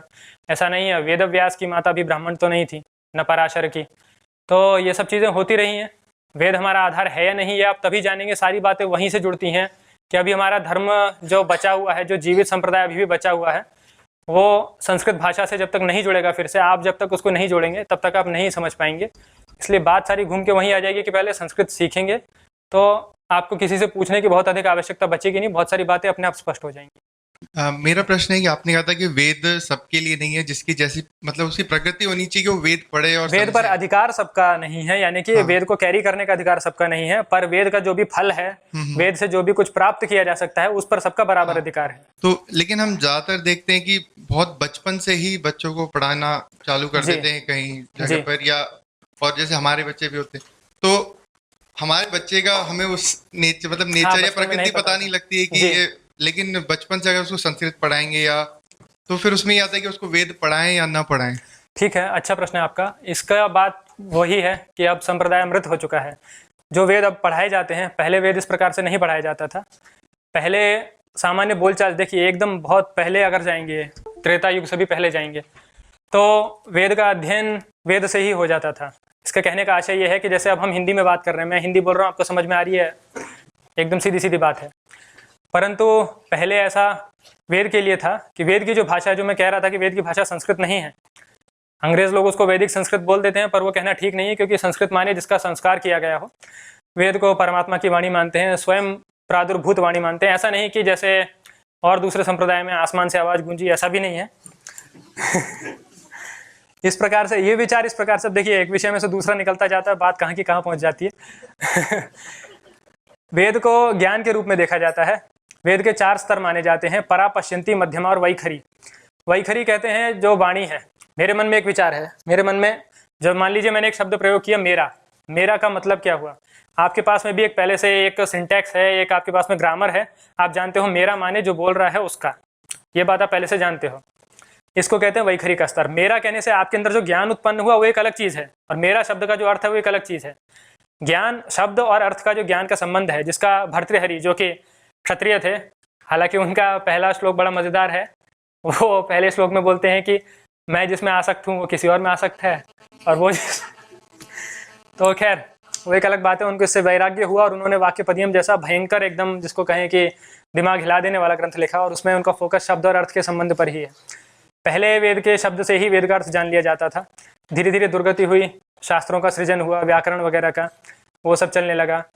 उसके बाद भी और दुर्गति हुई, तो ये बात पर आकर रुके कि वेद का अर्थ तो जो जानेगा वो जानेगा, कम से कम वेद जो स्वर के साथ में बोला जाता है, वेद बोलने का जो तरीका है, जो भाषा है, जो वैखरी है, वो बची रहे। परा, पश्यंती, मध्यमा जिसके अंदर उत्पन्न होंगे वो होंगे, उस व्यक्ति में ज्ञान होगा जिसमें होंगे, पर उनका जो रूप दिया गया है, देखिए जैसे ईंधन के बिना अग्नि का कोई प्रयोजन नहीं है, ईंधन के बिना अग्नि हो नहीं सकती, लेकिन ईंधन के होने का भी मतलब तभी है जब वो अग्नि में युक्त होता हो। उसी प्रकार से वैखरी के बिना ज्ञान नहीं हो सकता और ज्ञान के बिना वैखरी नहीं हो सकती, दोनों आपस में इंटरडिपेंडेंट हैं। ऐसा भी बोलते हैं वेद में मंत्र है अग्निना अग्नि समिध्यते, तो उसी प्रकार की बात यहाँ पर है। आपको ये समझना होगा कि वेद मंत्र बोलने से जो शब्दों का ज्ञान होता है वो किस प्रकार होता है। जब व्याकरण भी कम होने लगा तो इस बात पर कॉन्सेंट्रेट किया गया कि वेद के शब्द बस बचे रह जाएं, अर्थ जो जानेगा वो जानेगा। वेंकट माधव 12वीं शती में हुए ऋग्वेद के भाष्यकार, बहुत संक्षेप में उन्होंने भाष्य किया है। वो कहते हैं कि पुस्तक पाठी होना अच्छी बात है, मतलब पुस्तक देख करके पढ़ लेना, उससे बेहतर है जिसको वेद कंठस्थ हो, उससे बेहतर है जिसको उसका अर्थ पता हो, और उससे बेहतर है जो उसका व्यवसाय करता हो, यानी कि उसको आचरण में लाता हो। तो जब ये सारी चीज़ें खत्म होने लगी, जब हम इस पर हम मतलब कम होते जा रहे हैं, हर बार जो मैं कह रहा था अर्धम त्यजते पंडितः, हर बार हम पहले से कम होते जा रहे हैं, हर एक पीढ़ी के साथ में आधा करते जा रहे हैं, और हर एक आधा करने के चक्कर में बहुत सारी काम की बातें छूट रही हैं, कुछ चीज़ हमारे पास बच रही हैं। समझ लीजिए कोई बहुत बड़ा जिक्सॉ पजल है, उसके हर बार हमारे पास पीस कम हो जाते हैं, और फिर हम सोचते हैं कि ये तो कोई शेप ही नहीं बना, ये तो बकवास है। ऐसा नहीं है। तो वेद मंत्र का उच्चारण और ये सारे जो विषय हैं, पहले क्योंकि हर जगह सुनने में आते थे तो लोगों को उच्चारण सिखाना नहीं पड़ता था स्पेसिफिकली, संहिता कंठस्थ कराई जाती थी, पर अध्ययन धातु पाठ से, व्याकरण वगैरह से शुरू होता था, वो सबके लिए होता था। केवल जो वेद मंत्र विशेष हैं वो सबके लिए नहीं थे। अब बात यहाँ पर रुक गई है कि बस मंत्र बच जाएं किसी तरह। जैसे अब ये शांखान्य शाखा का प्रसंग है, ऋग्वेद की पहले वेदों की 1131 शाखाएं थी, शांखान्य शाखा ऋग्वेद की 2 शाखाएं बची हैं, उनमें से एक है। उसको पढ़ाने वाले केवल 2 लोग हैं बांसवाड़ा में, उनके पास में हम प्रयास कर रहे हैं, हमने एक मित्र हैं उनको पढ़ने के लिए लगाया हुआ है, इस वर्ष के अंत तक उनका काम पूरा हो जाएगा। पर ये स्थिति है कि जो आप बोल रहे हैं कि मंत्र पढ़ने से ही शुरू होती है बात, तो मंत्र पढ़ने के लिए भी लोग नहीं मिल रहे हैं, वो भी चीज़ खत्म होती जा रही है। तो ये तो वो वाली बात है कि अब बुरा समय है, किसी तरह मैनेज करना है बस चीज़ों को। आदर्श स्थिति देखिए, आदर्श और यथार्थ में हमेशा अंतर है और रहेगा। आदर्श ये है कि सभी लोग वेद पढ़ सकें, समझ सकें वगैरह वगैरह, लेकिन ऐसा कभी होगा नहीं। ऐसा कभी होगा नहीं कि अगर मान लीजिए हमारे देश में और जो समस्याएं हैं, जाति को लेकर झगड़ा है या दूसरे संप्रदाय के लोग हैं, वो भी सब निपट जाए, तब भी ऐसा कभी नहीं होगा कि एक एक आदमी वेद का पंडित है। वो हमेशा सीमित लोग ही रहेंगे। तो वेद पर अधिकार सबका है, पढ़ने की आप योग्यता की बात करें, छोटा बच्चा है, हमें नहीं पता उसकी योग्यता क्या है। अगर आज के समय में बात करें तो मुझे नहीं लगता कि आप वेद पाठशालाओं में जाएंगे। तो अब ये वाली बात काफ़ी कम हो चुकी है कि केवल ब्राह्मण को ही पढ़ाएंगे, अब ये दूसरों के लिए भी ओपन कर रहे हैं, क्योंकि जब लोग ही नहीं मिल रहे हैं, कई सारी चीज़ें खत्म हो गई हैं, तो कोई ना पढ़े उससे तो बढ़िया है कि कोई तो पढ़े। आर्य समाज वाले तो सबको पढ़ाते हैं। आर्य समाज वाले, उनका फोर्टे कह लीजिए, उनकी विशेषता व्याकरण है।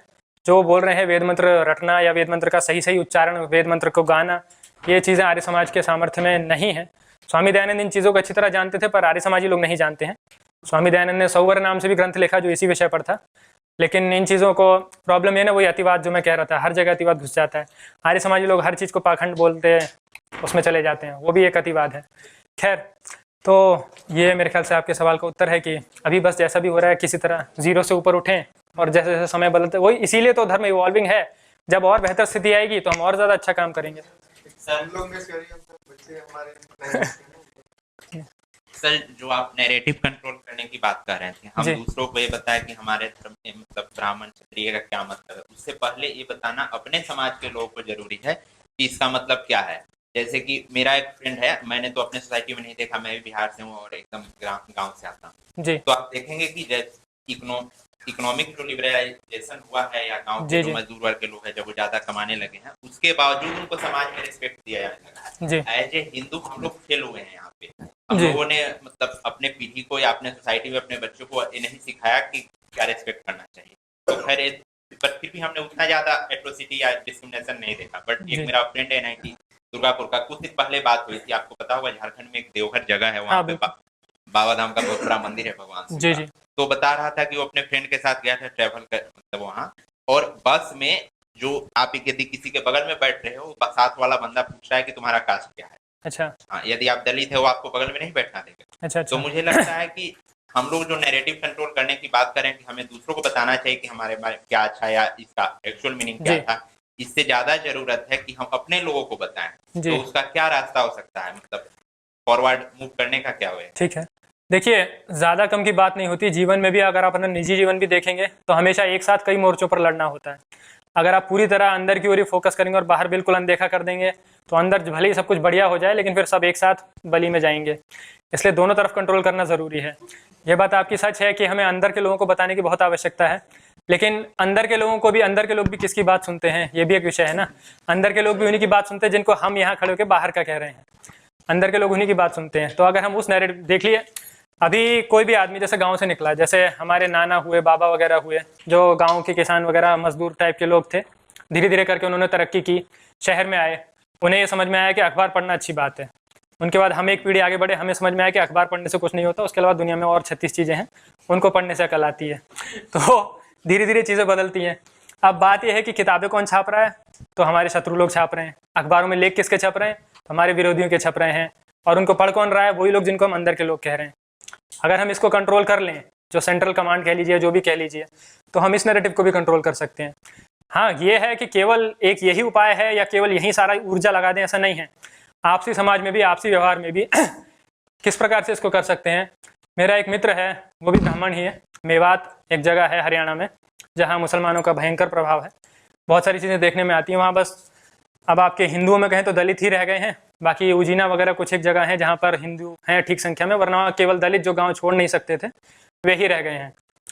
उस गांव में क्या समस्या होती है कि उन लोगों के मन में श्रद्धा तो है धर्म के लिए, उनके अंदर ये पहचान तो है कि हम इन लोगों से अलग हैं, लेकिन ब्राह्मण लोग उनके विवाहों में नहीं जाते थे। अब जो मेरा मित्र है उसने ये तो किया है कि उसके गाँव में तो ऐसा नहीं है। अब उसमें हालांकि समस्या भी आती है कि उनके भोजन का तरीका भी अलग है, कुछ विशेष प्रकार का भोजन करते हैं जो ब्राह्मण नहीं करते हैं। ये सारी बाधाएं आती हैं, लेकिन इसके बावजूद वो अपने स्तर पर प्रयास कर रहा है। वो किस लिए कर रहा है, क्योंकि हम संपर्क में हैं काफ़ी समय से, बातचीत होती है हमारी, मैंने उसको मोटिवेट किया। आप जिससे भी बात करें, आप जिसको भी समझें, एक से दूसरा, दूसरे से तीसरा, धीरे धीरे करके, इसी को तो अद्वैत कह सकते हैं। और अद्वैत क्या है? ऐसा थोड़ी है कि सब लोग फिजिकली जुड़ेंगे, विचारों में एकता होनी चाहिए।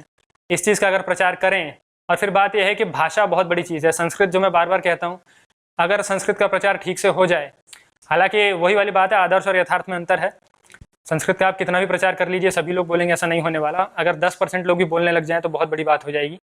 तो आदर्श और यथार्थ का अंतर तो हमेशा रहेगा, लेकिन प्रयास करना हमारा काम है। अपने निजी स्तर पर, इंडिविजुअल स्तर पर हम लोगों को समझाएं कि ये भेदभाव मत करो, ऐसा नहीं होना चाहिए, वैसा नहीं होना चाहिए। तो अंतर तो आता है, ऐसा नहीं कि अंतर नहीं आता।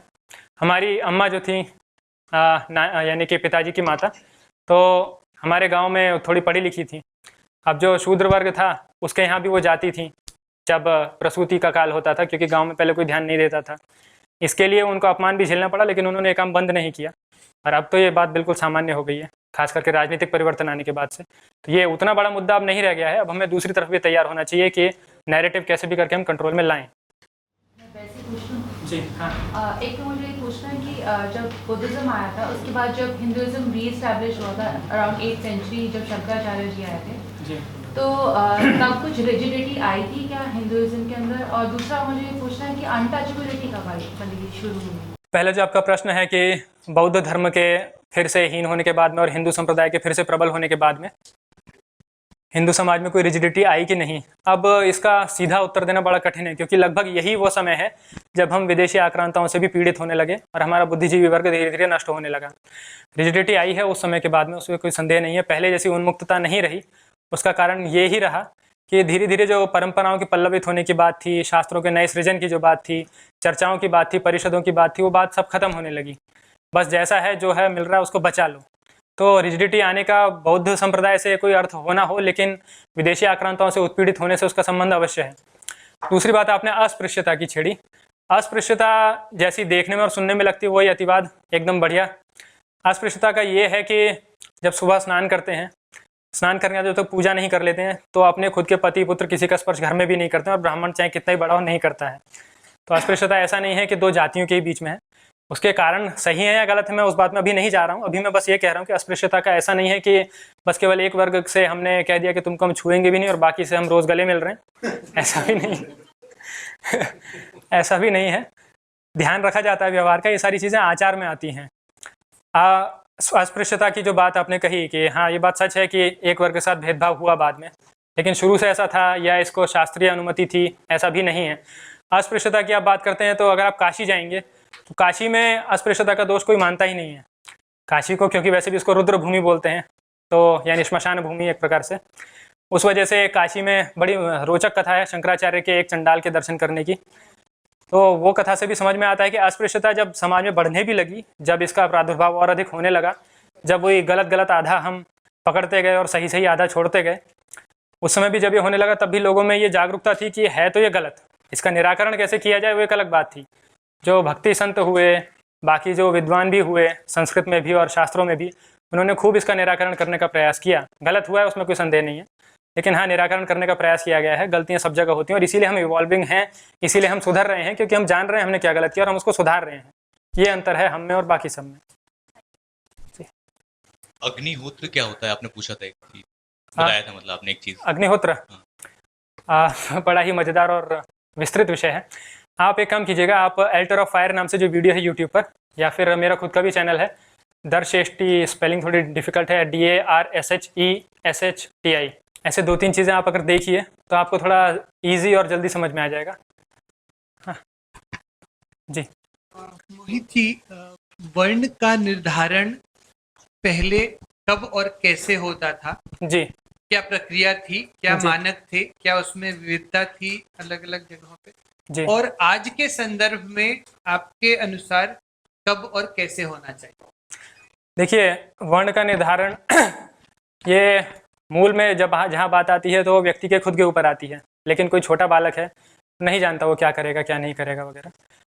देखिए, जैसे आजकल के भी स्कूल में एक हमने एज लिमिट तय की हुई है कि 16 साल के बाद लड़का तय करेगा कि कॉमर्स में जाएगा, साइंस में जाएगा, आर्ट्स में जाएगा, कहाँ जाएगा।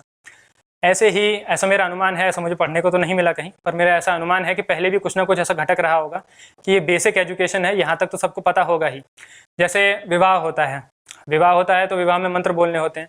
अब विवाह के मंत्र तो कुछ मंत्र तो बहुत ज़्यादा रोमांटिक टाइप हैं, लेकिन वो पंडित जी बोलते हैं। तो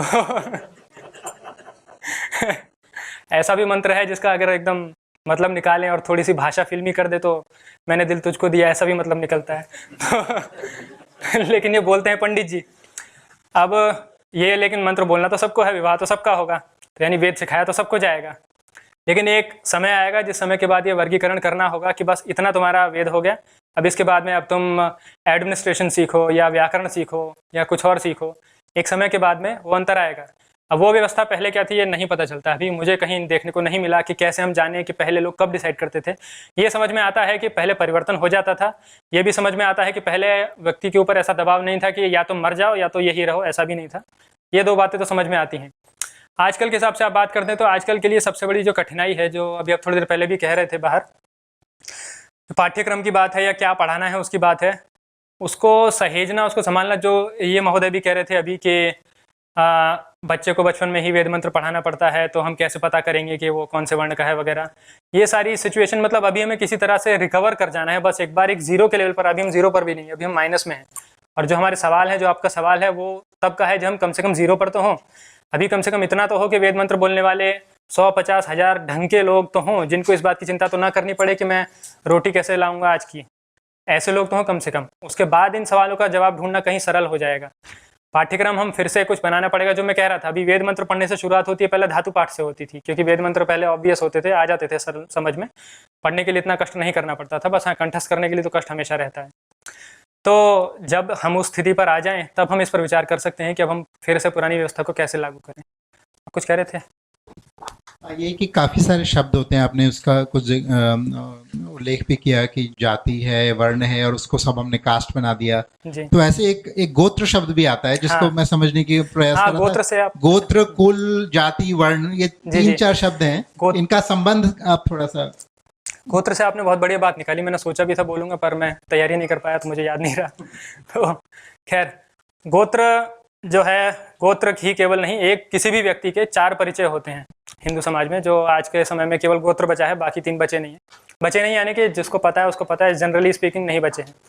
गोत्र भी आजकल लोगों को जब शादी होती तभी पता चलता है, वरना गोत्र भी किसी को ध्यान नहीं रहता। तो गोत्र, प्रवर, शाखा और सूत्र, ये 4 परिचय हर व्यक्ति के होते हैं। गोत्र माने आप किस ऋषि के संतान हो। अब जो मैं कह रहा था इवॉल्व होने वाली बात, तो वो आपको यहाँ पर और समझ में आएगी। आप मतलब ये हिंदू संप्रदाय की विशेषता है कि आप जहाँ भी देखोगे ना, हर बार आपको ऐसा लगेगा कि यार हर बार बात बदल जाते हैं और हर बार बेहतर बात पे आ जाते हैं पहले से। पिछले 1000 साल का इतिहास ऐसा नहीं है, वो बात सच है, लेकिन जब तक हम बढ़िया थे तब हमारी ये विशेषता थी। तो गोत्र है, उसके बाद प्रवर है, उसके बाद शाखा है, उसके बाद सूत्र है। गोत्र यानी हम किसकी संतान है, प्रवर यानी हम जिसकी संतान है उसके कुल में या उसके खानदान में, उसके लीनिएज में और कितने महान लोग हुए हैं, 1, 3, 5, 7 ऐसे गिनतियाँ होती हैं। शाखा यानी कि वेद की कौन सी शाखा हमारे घर में चलती है, हम किसको पढ़ते हैं, किसके हिसाब से कर्मकांड करते हैं। और सूत्र यानी उसी शाखा के जो सूत्र रचे गए हैं, उसी शाखा के जो सूत्र रचे गए हैं उनको हम सूत्र कह देते हैं। ये केवल ब्राह्मणों में नहीं होते, सब में होते हैं। अब बड़ी ही रोचक बात इसमें ध्यान में देने वाली ये है कि गोत्र जैसे मेरा भारद्वाज है, यानी मैं भारद्वाज ऋषि की संतान हूँ, पर मेरे नाई जाति में भी मित्र हैं, शूद्रों में भी वाल्मीकि जाति, या ज़्यादा स्पष्ट प्रयोग करने से शायद दिक्कत हो जाए, तो उन जातियों में भी मेरे मित्र हैं, उनके भी ऋषि गोत्र हैं, भारद्वाज गोत्र भी हैं, अत्रि गोत्र भी हैं। कैसे हैं, इसका ये बहुत बड़ा प्रमाण है, मतलब ये लिविंग एविडेंस है कि वे लोग और हम लोग एक ही खून के हैं, ऐसा नहीं है कि उनका और हमारा कोई अंतर है। अब गोत्र से फिर प्रवर पर आते हैं। जैसे मेरा भारद्वाज गोत्र है तो मेरे प्रवर है आंगिरस, बृहस्पत्य और भारद्वाज, यानी आंगिरस उनके पुत्र बृहस्पत्य, उनके पुत्र बृहस्पति, उनके पुत्र भारद्वाज, ये 3 मेरे प्रवर हैं। ऐसे भृगुओं के 5 होते हैं, किसी के कितने होते हैं।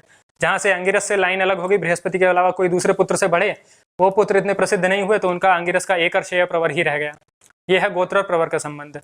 अब जो कुल, जाति, देखिए व्यक्ति हुआ, व्यक्ति की निजी पहचान हुई, गोत्र वगैरह ये सामूहिक पहचान भी है, उसके कुल तक सीमित। कुल क्या, परिवार तक ही सीमित है। कुल में तो माँ का कुल भी आ जाता है, जिसका गोत्र स्पष्टतः अलग ही होता है। व्यक्ति के ऊपर परिवार हुआ, परिवार के ऊपर कुल हुआ, कुल के ऊपर जाति हुई, और जाति के ऊपर वर्ण हुआ। ऐसा तो मैं नहीं कहूँगा, क्योंकि वर्ण सूक्ष्म है, सभी को भेदता है। वर्ण, एक ही जाति में अनेक वर्ण भी हो सकते हैं और एक वर्ण में अनेकों जातियाँ भी हो सकती हैं, होती हैं। तो गोत्र का संबंध एकदम मौलिक परिचय से है, उसी प्रकार से कुल, जाति और वर्ण उसके बाद में आता है। गोत्र और ये जो होत्री अदरवाइज इसमें डायरेक्ट मैपिंग नहीं? नहीं, इसमें कोई मैपिंग नहीं है। पिता जो शब्द है वो भी पितृ से बनता है, मातृ, दुहित्री, तो पीछे री लगने से कोई मैपिंग नहीं बनती है। तो गोत्र जो शब्द है वैसे उसमें री लगता भी नहीं है, उसमें है। पोत्री और ऋग्वेद, हाँ, उनका संबंध है, उसी बात पर आ रहा हूँ मैं, उसी बात पर आ रहा हूँ। नहीं, मैपिंग है, ऐसा नहीं है कि वो शब्द है और उसका कुछ तात्पर्य विशेष है। जो अल्ट्रा फायर वीडियो की बात चल रही थी, दर्शिष्टि वगैरह की, चारों जो वेद हैं, देखिए हर वेद के स्पेशल काम होते हैं। ऋग्वेद को हम ज्ञान कांड से जोड़ते हैं कि इसमें बेसिक डेफिनेशन टाइप की बातें हैं, ऐसा ऐसा होता है, ऐसा ऐसा है, करना क्या है उसके बारे में बहुत अधिक नहीं है, लेकिन बहुत बेसिक बातें हैं, इसलिए वो सबसे बड़ा भी है। कोई भी आप शास्त्रीय ग्रंथ उठाएंगे उसका परिभाषा प्रकरण सबसे बड़ा होगा, यानी कि जहाँ पर डिफाइन किया जाता है। हर शास्त्र में चीज़ का अलग मतलब होता है। धर्म शब्द है, धर्म शब्द का अगर आप न्याय में पढ़ेंगे तो अलग मतलब निकलेगा, स्मृतियों में पढ़ेंगे तो अलग मतलब निकलेगा। वैसे भी अगर आप हिंदी में भी देखें तो हम कहते हैं हमारा हिंदू धर्म है, फिर हम ये भी कहते हैं कि भाई का तो धर्म ऐसा है। शब्द के अर्थ प्रसंग के अनुसार बदलते हैं, इसलिए उनको प्रॉपरली डिफाइन करना बहुत ज़रूरी है। व्याकरण में वृद्धि कहते हैं अलग चीज़ को, और सामान्य भाषा में वृद्धि कहते हैं हम तरक्की को। तो शब्दों को डिफाइन करना बहुत ज़रूरी है। ऋग्वेद में डेफिनेशन है, ऐसा कह सकते हैं। यजुर्वेद में कर्मकांड और भौतिक विद्याएं, इन पर विशेष बल है। सामवेद में संगीत और भक्ति प्रकार के बातें, आत्मिक बातें, स्पिरिचुअलिटी जिसको हम कह सकते हैं, वो बातें अधिक हैं। और अथर्ववेद ज़्यादा करके मिसलेनियस कह लीजिए, इंजीनियरिंग कह लीजिए, वगैरह वगैरह, उस तरह से जोड़ सकते हैं। क्योंकि अथर्ववेद का उपवेद इंजीनियरिंग या शिल्पवेद वगैरह ये सब चीज़ें हैं जो कि शूद्रों का डोमेन था। इस वजह से अथर्ववेद की भी काफ़ी भद्द पिटी है पिछले 200-300 सालों में। पर ऐसा नहीं है, पहले से ही 4 वेद थे। अंग्रेज़ों ने यहाँ तक प्रचार किया कि पहले 3 ही वेद थे, फिर शूद्रों ने अपना एक अलग वेद बना लिया वगैरह। ऐसा कुछ भी नहीं है, सब बातें निराधार हैं। यहाँ तक कि ऐसा भी है कि ऐसे भी लोग मिले मुझे जो तमिल में पहले वेद थे, बाद में ब्राह्मणों ने कॉन्स्पिरेसी करके संस्कृत में अनुवाद कर दिया, ऐसा बोलते हैं।